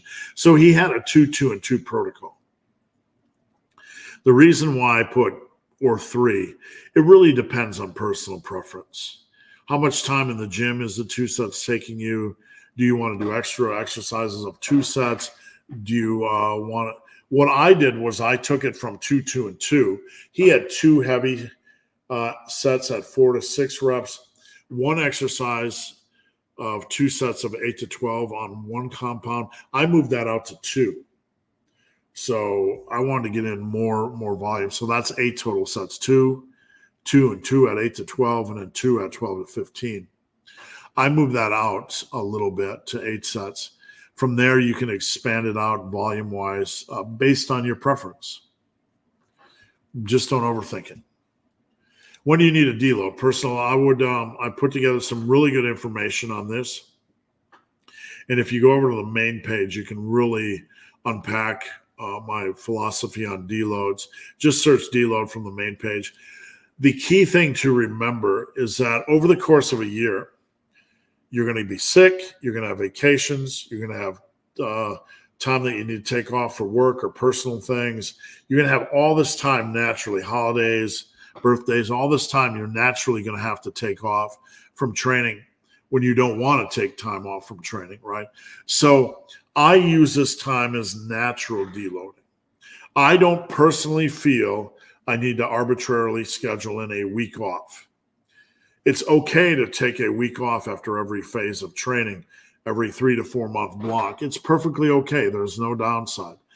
I don't feel a need to deload beyond that because life tries to deload us by making us sick. Something came up. I got jury duty. I have a little ache tweak or whatever. I need to take an extra day or 2 off. I would rather have you take a day or 2 off when you feel physically and mentally like you need it than arbitrarily schedule a deload, unless the deload was at the end of your training phase. What would be a good rep goal when doing 2 sets? For instance, on a dumbbell overhead press. Rep goal for those of you guys that are keeping score is you add up the reps from both sets. And then when you set a total. So let's say you're doing dumbbell overheads and you set a rep goal of 21 total reps for 2 sets. That's your goal to hit. So you hit 11 reps on the first set and then 9 on the second set. That's 20. Because you didn't hit the rep goal, you don't move up in weight. Next time you do 12 and 9, that's 21. Because you hit the rep goal, then you move up in weight.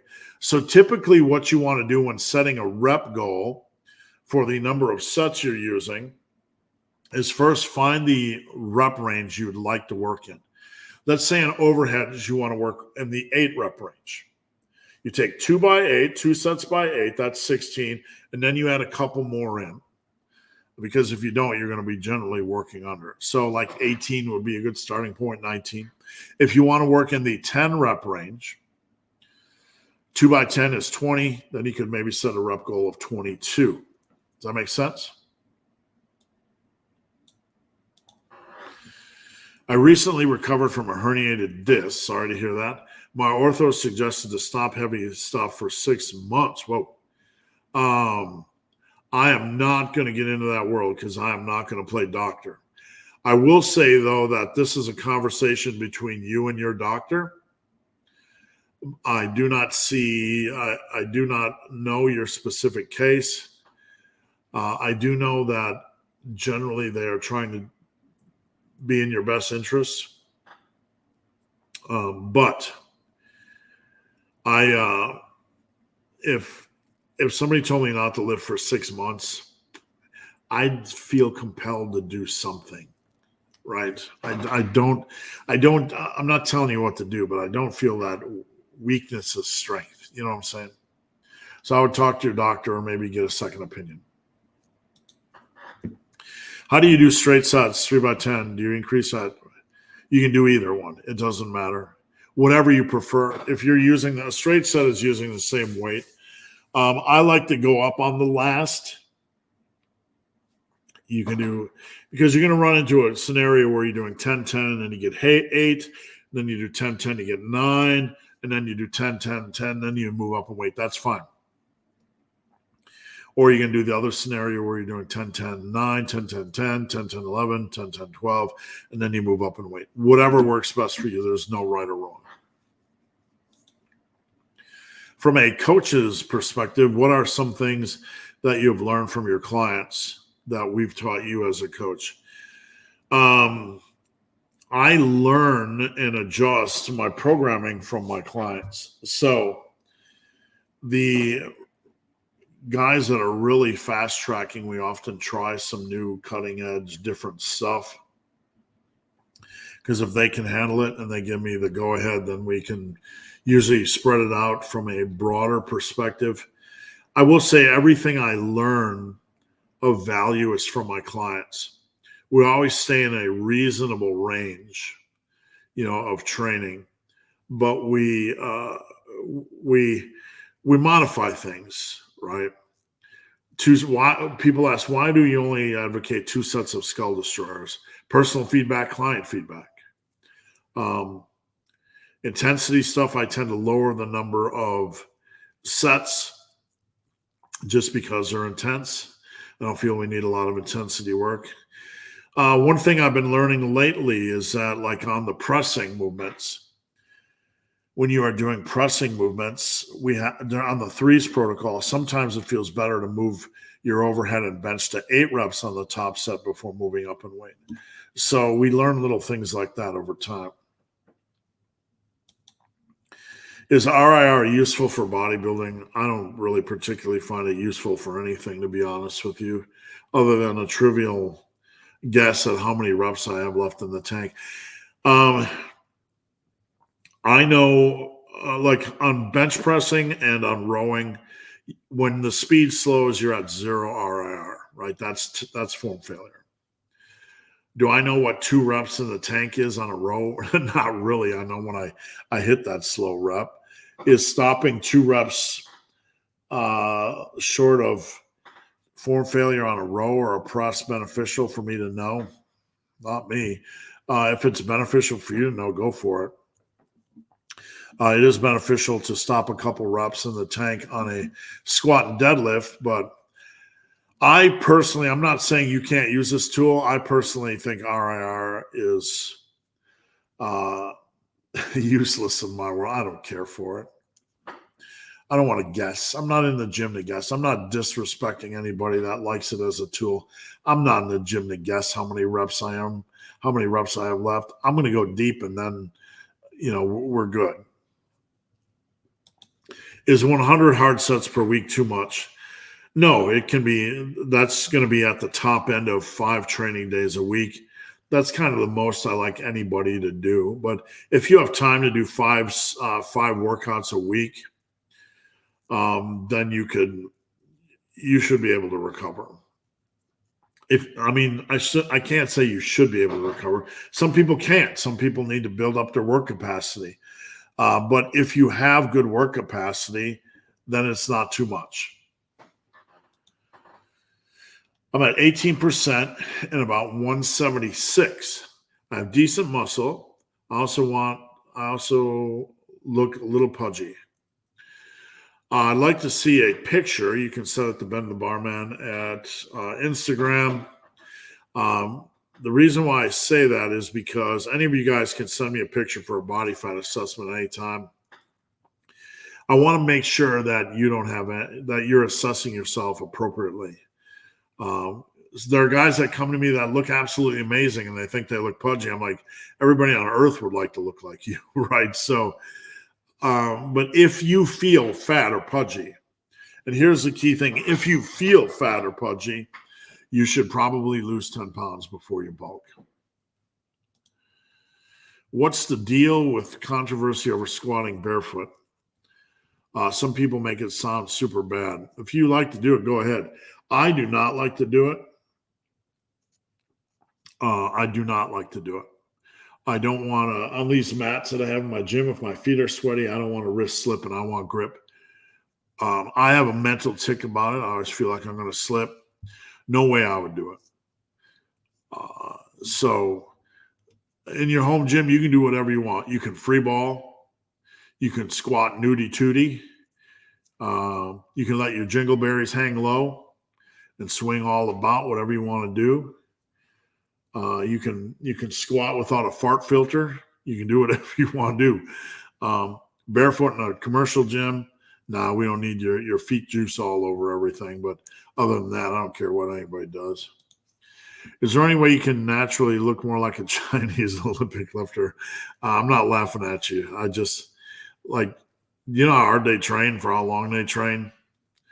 All you can do is, like, if you want to look big and juicy, you're going to have to train big and juicy for a long period of time. All right, we covered that. Alonzo, you got to remember, guys, these guys are the elite of the elite, right?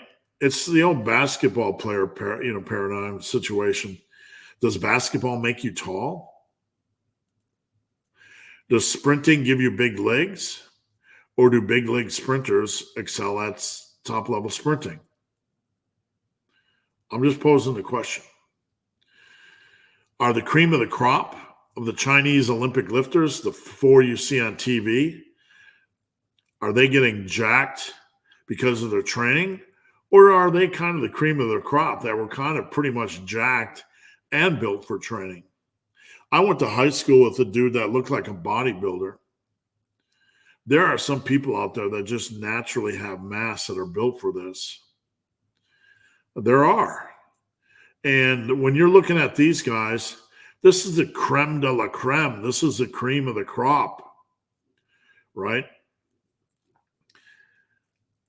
I'm going to say that lifting isn't making them jacked. They were pretty much genetic elite and just happened to survive the lifting program. And they had an amazing platform to begin with. Let's see. At 6'2", my scale reads 239. And let's see. My goal is 12%. So if you're at about 240, okay, we're going to round the numbers, and you're at about 30% body fat, that's about 72 pounds of fat.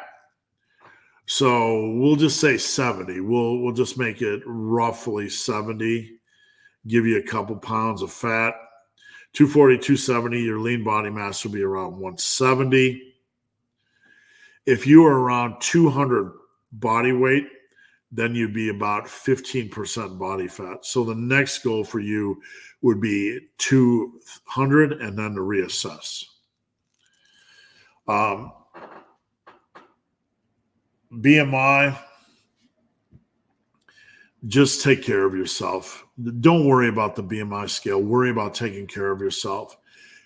Lifting, eating right, that sort of thing, and keeping your weight reasonably regulated. That's all you can really do. I'm training a crap ton right now because of the time I have. Yeah, man, look, I will train 6 days a week down here because I have not that I have the time, but I would if I had the time, because I like training, but I also regulate volume so I can do so. I've been training for nearly 40 years. I can train 6 days a week, 18 sets a day. It doesn't bother me. I recover fine. What progression would you suggest for weighted pull-ups? Minimum getting to 3 sets of 8 reps. Okay. Real good extension at the bottom. And from there, load slow, 5 pounds, 2.5 pounds. I recommend starting with 5 pounds the first time you add weight, because if you're adding 2.5 pounds, it can seem a little bit silly, right? But progress slow. Go from 5 to 7.5, 7.5 to 10. Ryan, just be as consistent as you can over time. That's it, man. Just be, and as long as you keep the variables related to growing, yes, that's it. And that's why I went on this long ramble today. It is all about consistency in nutrition and training, and you're going to have different seasons in life. And these discussions about the different seasons or different workouts or different progression approaches, they're meaningless in the long run. The cult of motivation. Hello, I do about 7 sets per week for each muscle group. Almost all the sets are taken to failure and I feel sore.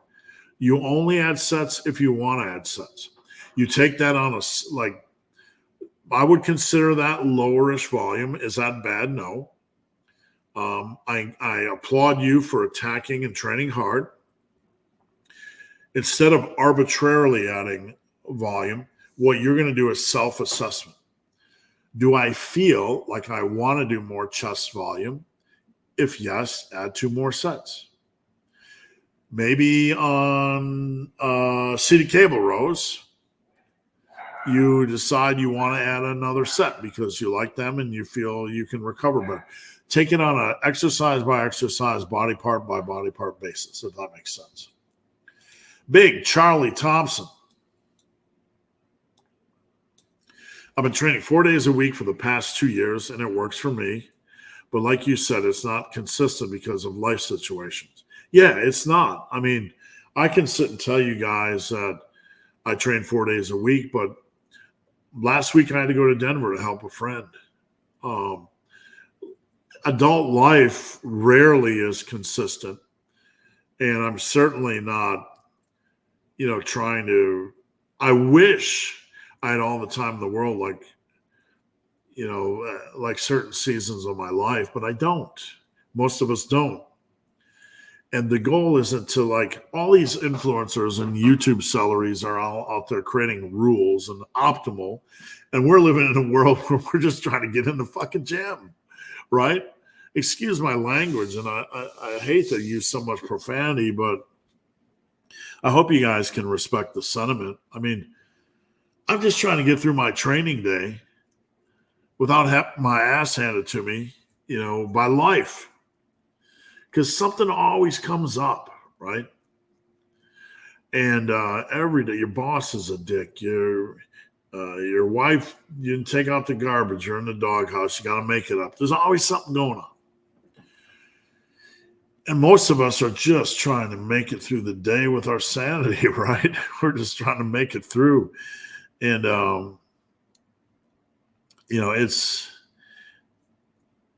I wish I had free roam just to be able to do whatever I wanted to do. That would be a glorious life. But, you make the best of the season you have. That's all you can do. Fat Chicken and Barn, how's it going? Thank you. And Andreas, facts. Thank you, sir. Big Daniel White Jr. Big Hairy Ugly Dude, in your opinion, can you example of 2 of high volume?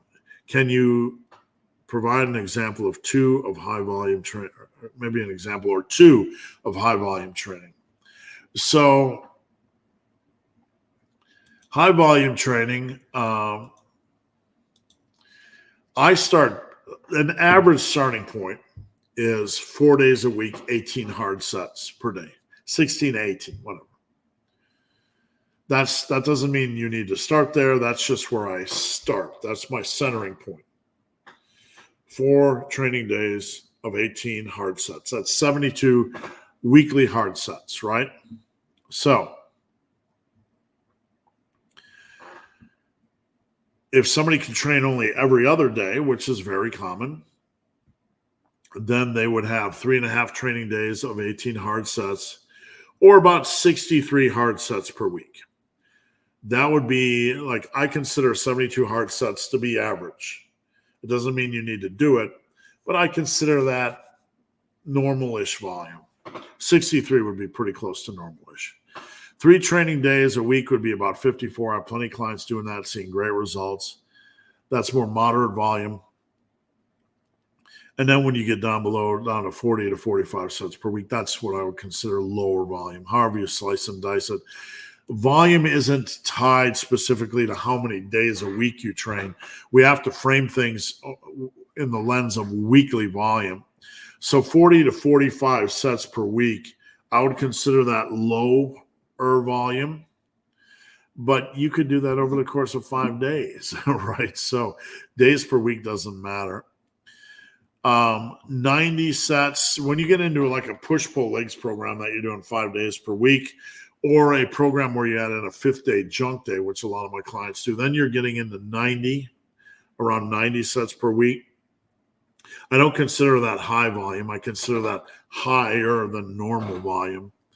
And once you get around 100 or more sets, then you're starting per week, then you're starting to get into higher volume training. 6 training days a week of an hour and a half of training is going to be 108 hard sets a week, or about 110, give or take. And that's 6 days a week of an hour and a half. Once you get into 120, you're looking at 6 days a week, 2 hours a day. In the real world, that's high volume, right? That's high volume. Thank you for your information you give. Thank you. I appreciate that. And I hope you have the same. Did someone say you have to push? Yeah, I think I don't like the name. Whenever I name names, people want to start a fight or a feud. But yeah, there's people out there that do that. There's always been people that believe this is the only way to train. Living under this fear also ruins your mental health. Yeah, it does. It steals your enjoyment from the process. All I want to do is help people relax and not have burdens, because lifting is not that hard. And whenever any of these influencers or celeries try to push you into fear world, they're just creating all kinds of constructs and cages that are arbitrary. The book is dropping on around, the soft release date is around July 4th. So I'm working really hard to get it out by then. I have to make sure I get everything in it. So that's the soft tentative release date. Carl says, it all depends on life stress for me. Certain periods I do first set progression, other seasons, right. I adjust based on how I feel in that season of life. I'm going to skip. Why don't you start fights with influencers who can gain a bunch of popularity? Because I'm going to share a business lesson with you guys. And I'm going to share. I'm skipping ahead a little bit, but I want to share a business lesson with you guys, and hopefully a life lesson that'll help you guys in this modern landscape of social media world. Maybe some of you want to be successful in business or an online business. There are 3 types of videos, okay? You have entertainment, and drama is in that class. You have infotainment, which is entertaining information that also, entertaining videos that also educate you, infotainment. And then you have pure education. So you have entertainment, infotainment, and then pure education, right? So those that are doing pure education and drama, they aren't building a business. They have transient viewers. They have people that come to look for the car accidents and the drama. And that's fine. They make all their money basically on YouTube, because they're not business owners. People don't generally buy products and services from entertainers. unless it's the entertainer's comedy or music. But like fitness, we're in the world of fitness. Fitness entertainers, you know, if they're just straight entertainers, then they have a harder time making any money. It's not a business. It's just entertainment is the business. Entertainers have the lowest income rate relative to their views. Okay.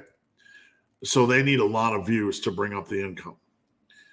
The most profitable form of an online business is education, teaching. If you teach, you're going to have the lowest views, but you're going to have the highest per person income. This is just a business lesson.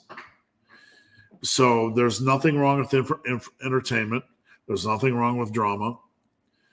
But I will tell you that views do not convert to trust. There has been some research that the average person, us, needs 90 minutes of content with a developer, a content producer, before they start to purchase, before they start to trust, right? So views, like there is some, you have a lot of things out in the fitness world, like you're just doing things for views. Well, occasionally after making videos, I've made pretty close to 3,500 videos.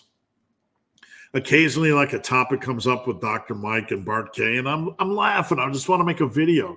It's fun. It's lighthearted. It's not serious, right? On the other hand, if I continue to make the same content videos over and over and over again, people are like, all you do is make the same videos, right? I do. Yeah, I do. Because lifting isn't that complicated. I try to provide new slants and in ways to present the information. But it's funny when I make a video where let's just relax a minute and laugh at Bart K and Revival Fitness and Mike and educate a little bit out of it, you know. I get a lot of transient viewers that come and don't know me and just call me an idiot. I'm okay with that. It's the way YouTube works. But they don't stick around. You know, they just come for the drama, right? They come for the drama. If any of you want to build a good online business, if you want to build trust, number one, be authentic. Don't do things for views. Do things to help people, right? For better, for worse, for ugly or for hairy, all I want to do is help you guys. That's all I want to do. Do I feel always comfortable sitting in front of a camera talking to people on the internet? It's a weird thing to do, and it doesn't matter how long you do it. Because people, you always have the 10% that are just going to come and punch at you every day, and you learn to live with it. But I grew up in a world, and it's just some real speak here, I didn't have any help. I was a latchkey kid. I was a Generation X kid. My parents were never around. My dad was an alcoholic. He was off sleeping around, messing around, getting drunk. My mom was at work. I was just left to raise myself. You know, that's kind of how we were. No one taught me anything. Not how to balance a checkbook, change your oil in a tire. It's like, be home by 9. We don't even care if you're alive, right? That's kind of how it was. So I didn't have anybody to teach me. And like, I've wasted a lot of my time in life trying to just figure out life. That's as real as it gets. When it comes to getting on here, I didn't start doing videos because I want to be an influencer. I mean, my views are low, but I have an amazing video business, and I'm thankful for you guys. Amazing coach business. I just started making videos because I like lifting. I didn't know what other people were doing. I didn't really care how I came off. My early videos of just, I've tried many things over the years, but sometimes you fall in the pit where you think you want views. You think views are the magic? There are times in my life when I needed money, right? Or I'm not Dr. Rich, so sometimes you put out a video every day, it would make you 100 extra bucks a month. You know, when you pour, that helps. But I try to put out the best content I could. But views, nah. Every time I mention anybody in a video, I just end up regretting it because it brings so much noise. It really does. Even if I try to do my best and educate. All right, where were we at? Let me find it. Way to pull ups. Do. We'll get back. Where were we? Got that. Quality ramble. Thank you, Phil. Big Robert Lacey. I tend to do heavy and 1 or 2 letter sets. Yeah, that's kind of the threes protocol in a nutshell. You do a heavier set, and then you drop down in reps. So however you do it, that's pretty similar to the threes protocol. Definitely okay to train. Just do your warm-ups properly. Steve, one of my clients, how you doing? P. Bruner. Last Monday, I heard about breathing squats. So on my leg day, I did pendulum squats. That sounds like hell. Sounds like something fun to try. I did 5 sets building up to 10 reps. No, you didn't do too much. Whenever you do a new variable like that, that's extreme, you're going to pay a price. Is it too much? No, you're just going to have to recover. The thing we have to determine is if it's something we want to stick with. When you introduce something new that's extremely punishing, there's going to be a toll to pay, right? So just know there's going to be a toll to pay. All right. Got that. Why do you think Alex didn't build his physique with 2 workouts a week? I don't think Alex trained only 2 days a week for the last 10 years. Alec and I have talked many, many times on video, in person. I'm not saying there hasn't been seasons in his life where he hasn't trained 2 days a week.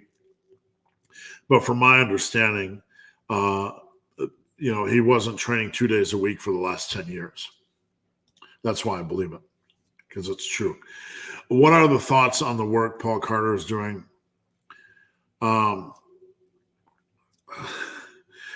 can be very opinionated, and I'm not trying to pick a fight with Paul. I'm opinionated too. You just have to decide which opinionated camp you want to be in. Paul will say things. Paul has a good heart and he means well. I do think, and I say this because when I am critical of somebody else, I want you to understand that it's very hard for me to do so because it's just a disagreement. I disagree with a lot of what Chris says. Like things like there's no reason to train over 8 reps. There's no reason to use intensifiers. I disagree with that because of the history of lifting. I don't follow beyond that what they do, and I'm sure they put out a lot of quality information beyond that. I've been on a 50-pound Arnold press for nearly 8 months. My average reps are bouncing around. That's a lot of reps. Are you talking cumulatively or per set? At some point, you have to move up in weight. If that's per set, then we're going to have to move up in weight, right? Because you're going to run into all kinds of, issues. So at some point, you need to slap more weight on the bar, and maybe you don't have higher dumbbells, but maybe you're going to have to get wrist weights or something. At some point, you got to put more weight on the bar, right? Fan of early British metal, Iron Maiden. Yeah, I like early Maiden. I saw them once. I'm a fan of any metal that is good. Let's put it that way. How would you track And by the way, if you go over to Spotify, there's a massive iron playlist. And if you want to contribute a song to it, just let me know. I put out a workout playlist, and I put out a lot of stuff I like. But if you want to contribute a track, just let me know. And if you want to see it, it is, again, on Spotify. Just search Massive Iron playlist. I don't make any money off it. We just do it for fun. How would you train and track farmers carries? First off, you don't want to do them the day before posterior work, like deadlifts or RDLs or good mornings or squats. You don't want to do them the day before. You want to do them either the same day at the end of a workout or at the end of like a press day when you have a rest day afterwards. So that's when I would train them. You can do them as often as you want based on the intensity. How far you go is really going to depend on your training environment, what you're able to get away with and what you enjoy. If you enjoy 50 feet, 60 feet, 100 feet, or even longer, what I would do is determine a length that you want to carry and maybe start tracking as far as time. So what I would do, because you can't lift up the implements and then hit your watch, I would hit my watch, lift up, take off, set it down, stopwatch. So you're consistent, right? And I would track time and weight and then progress or, naturally where you can when it feels good. Effie, the hardcore gym rat type tends to be a bit self-absorbed. It's hard to build a relationship when you're playing second fiddle to the lifting schedule. I think I know what you're saying. Like, I don't know if this is a generalization or something that I see. And maybe you guys see it as well. Maybe making it up. Maybe it's just nonsense. I think I see, but if you have one of these fitness influencers that have all the time in the world to lift, when they're in a relationship, they tend to be in a relationship with somebody that has all the time in the world to lift, right? That's at least how it seems to me. I can't imagine many influencers that have all the time in the world to lift and their partners not being on the same path. Now, I see some of that to a degree, like John Meadows, the late John Meadows, who I've talked to a couple times. I don't know his wife. They had kids, but I assume she was just doing normal life stuff with her kids and wasn't living in, that was John's world. That was John's work, right? So we see John's work. But the influencer world is a little bit different. Running a business is different than doing a selfie, right? Or, showing your booty on a beach and going and posting it with an inspirational quote, right? So there are degrees in this, but the hardcore fitness people, some of them I think have a partner that is pretty deep in the weeds doing the same thing, unless they're more of a business owner. Big Andrew, I need to find a gym close by. You can come here, Andrew. You can clean my gym and use mine. What about top power lifters? Don't they use RIR? I'm not the world's most experienced power lifter. I've coached about 20 people on the platform. I've been around a lot of power lifters.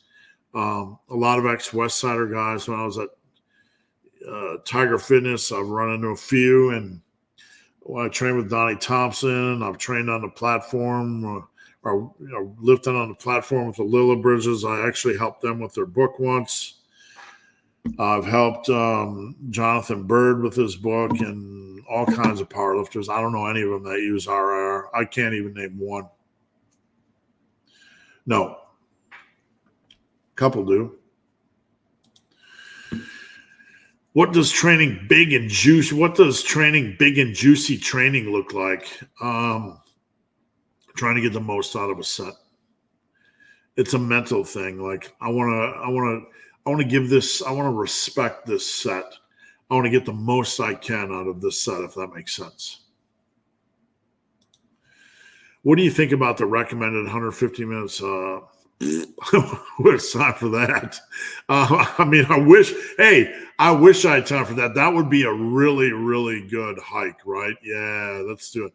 Get out in the woods and take some of that beef jerky, right? And just see that. Hey, I'd love to do that every week, man. I mean, yeah, that's great. But what I tell my clients is to aim for 60 minutes of movement outside of just steps. Walking the dog, walking the husband, whatever, right? Just getting in some movement and do something activity-wise that you like to do that isn't resistance training. That's like, if I got 150 minutes extra a week, number one, that's going to go into lifting. And number two, that bonus time is probably going to go into what I call ass on couch time, right? Where I'm already working 800 hours a week and I'm already lifting and I'm already eating right. And I'm already doing the house stuff around the house, doing the things and all the things and the things the wife wants to do and the things the dad needs to do. If I got that extra time and I get 60 minutes of cardio in, I'm going to do what the old schoolers call put my ass on a couch, right? And relax. Would you count forearm, ab, neck training? No, generally not. I start with the 72 hard sets for chest, back, delts, and quads. And then we do factor in arms, biceps, and triceps, and hamstring. And after that, you add in the periphery stuff where and when you want, like forearms, abs, neck, traps, calves, abs. Adding that stuff in is highly personal. If you want to stick with 72 hard sets a week, you can reduce maybe sets of chest, back, delts, quads to 10, and then make some room for that other work. That's really no rules. The rules are just adjusted in a way that works best for you. We got that one. Big Thunder, I appreciate your transparency. Thank you, sir. I appreciate you tuning in. Email, hey, Steve, it would be great to cut these live streams in the show. I agree, man. Email, here's the thing. I'm going to be honest with you guys. Every 5 seconds, somebody slides into my DM on Instagram saying, hey, I could help you do this and I can help you do that. I just get simply overwhelmed with requests. And I don't know anybody from anybody. Slicing these, I've used programs. I used Content Fries for a while, and the time investment in Content Fries to slice these into little fries and whatever, it just took too long, and if you are serious and if you work with Jim, then I'd like to see what you're doing. I would entertain working with you because I don't have time to do it anymore. I've spent a year trying to do that on Content Fries. I just simply don't have time. So you can feel free to text me. You can feel free to email me. Just say who you are, and I'll talk to you. 49-year-old male, priority is cardio, walking and diet. I realize the value and importance of your resistance training. Can you recommend? What I would do I would start with either the upper posterior or the torso limbs. And those have 4 workouts each. But you rotate between those 4 workouts 3 days a week. So you might do Monday, Wednesday, Friday, and then the next week, Monday, Wednesday, Friday. So those work really well. You can get in 3 days a week. You're not doing a body part split. You're training every muscle group 1.5 times per week. You can head over to my website, superlivingtoday.com, and search workout collection. I have a 354-page book that contains tons of workouts. You can also head over to my website, superlivingtoday.com, and search Massive Omnibus. You can pre-order my new book coming out around July 4th, and you get the workout collection for free. So that's an even better deal. Harris, thank you for sharing your struggles. When the student knows the teacher is a normal human. Thank you, sir, and I appreciate that. Which decade is the best decade in life for a man? Get myself in trouble here. Wow. It depends on if you got your stuff in order. The 40s and the 50s can be absolutely brilliant, but you better get your stuff in order. If you go through your 40s and 50s feeling like I'm 300 and I'm completely lost, you're going to feel like the game is over and it'll be the worst decade for you. But if you are in your 40s and 50s and you are on track, it's going to feel amazing. I can't stress enough, if you're 40 or 50 and you think your life is over, come work with me. Come work with me. I thought my life was over about age 45. After age 45, I developed this business. I became one of the most successful small business owners in my city. I became trainer of the year. I got close to an all-time over 50 powerlifting world record. I made a dramatic body transformation that was featured by MSNBC. I was in Men's Health as one of the top 10 most inspirational people in fitness, along with Arnold and Jillian Michaels and Jack LaLanne, right? I was up in that list with Arnold in Men's Health. And I'm not patting myself on the back, but all these things I did over the age of 45. And I'm telling you because I thought my life was done. I was depressed. I was 346 pounds. And here I am. I get to do this for a living. At age 52, I ran 52 hours. 52 hours. And I thought I was dead at age 45. If you are 45 and you are sick and tired of your own shit, come work with me. Drop Hulu, drop Netflix, drop a couple of those subscriptions, and come work with me. If you're sick of your own crap, then come work with me. All right. Where are we at? Big Thunder, what exercises can I do to strengthen my lower back? Well, the first thing you need to understand is if you are doing squats and deadlifts already and maybe even RDLs, your lower back might be overworked to begin with. So a lot of times in that state, lifters think they want to or need to add more lower back work. A lot of times what they need to do is do less lower back work and focus on improving their form. So if your lower back isn't getting chewed up, then I would start with like a back extension station, which is pretty mild. Big JJ, did you hear or watch the video from Greg Doucette about Dr. Mike showing physical signs of illness like his clubbing fingernails? No, I don't know what that's all about. Oh my goodness, I don't even know. Did Greg Doucette just go after Dr. Mike about being physically ill? You probably go after me. I'm just old, right? I'm just like an old leather bag that's been in the sun for a while. Thank you, Effie. I appreciate it. Clue. Sometimes on lots of sleep and good nutrition, I can't break running PBS, but other times on terrible sleep, I can break running personal bests. Whew. There are times when I went out and ran and I started to run and my legs feel like concrete. And I would end up with a personal best. And the whole time the run felt like crap. The only thing I can say is train consistently, train smart, and understand that how you feel is a lie.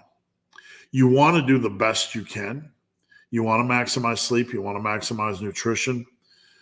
But when the fruit shows up, man, the fruit just shows up. I will tell you, I remember a day where I was up binge eating, watching out Survivor shows, Man in the Wild, or whatever the heck those shows are, till like 3 a.m. I got up at 8, got up early, feeling like crap, went to do my squat workout, sleep deprived. I thought I would have the worst workout ever, and I remember hitting 640 by 2 on squats, a PR. I was screaming my head off because I was so excited. The fruit shows when the fruit shows, but the farmer still needs to do the right thing, right? Can people lose fat, weight? Yeah, absolutely. There's a lot of amazing. It's all about lifestyle and regulation and how much they want it. And email, that's right there. Harris, is it important to focus on exhaling, inhaling? You want to brace properly. When I do, I lose focus on that. You got to learn. You got to work on that. You got to learn to brace properly and breathe properly.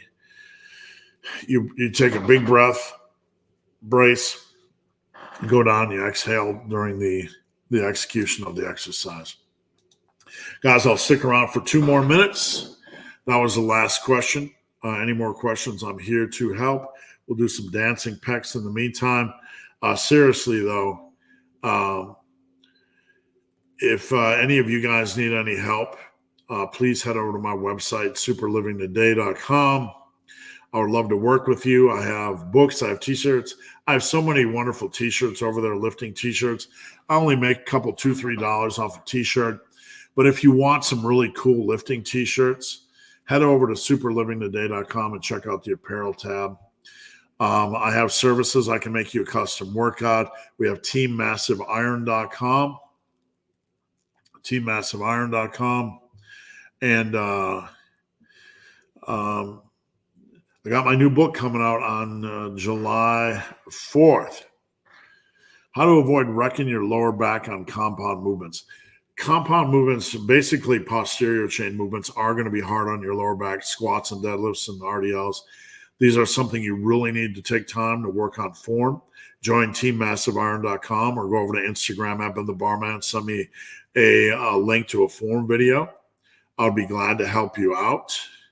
But you really need to work on form as a cornerstone.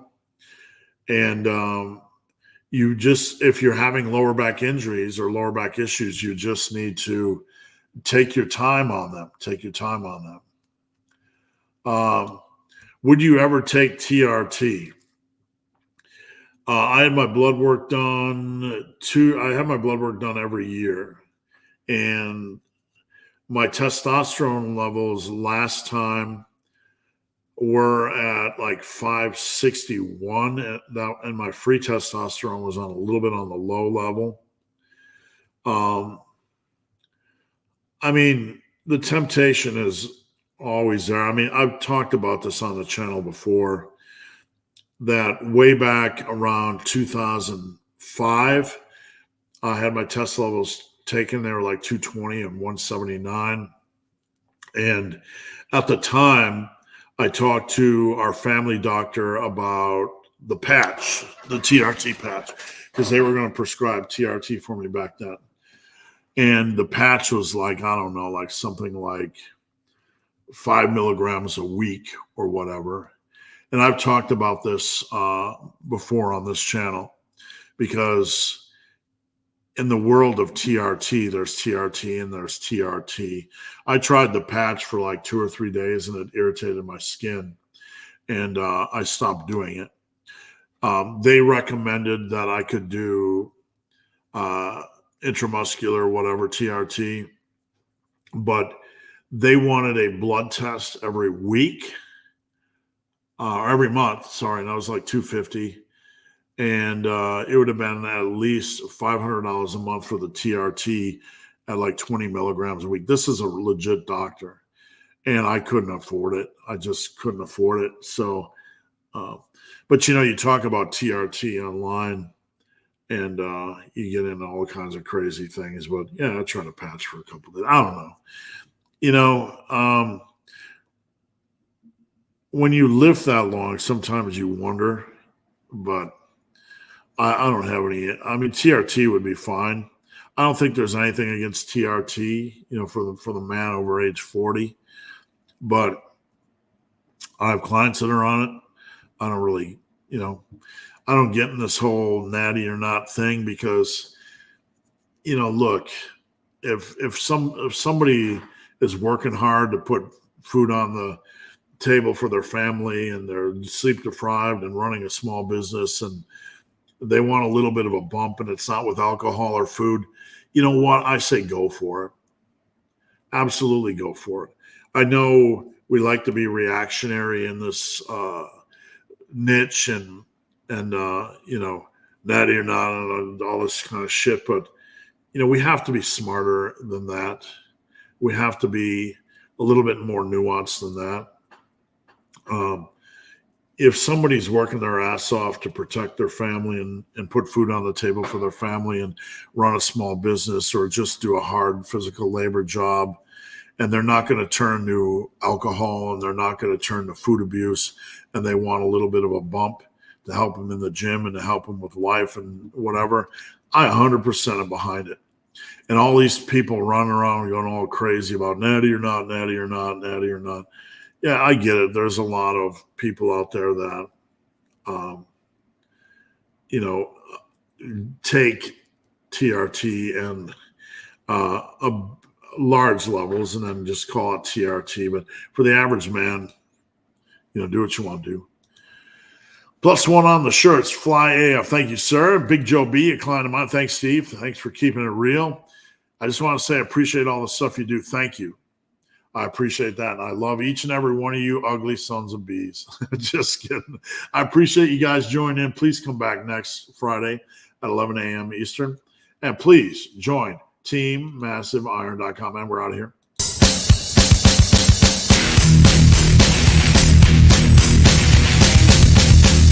It's not almost over. It's not almost over. You're not almost there. You're not almost there.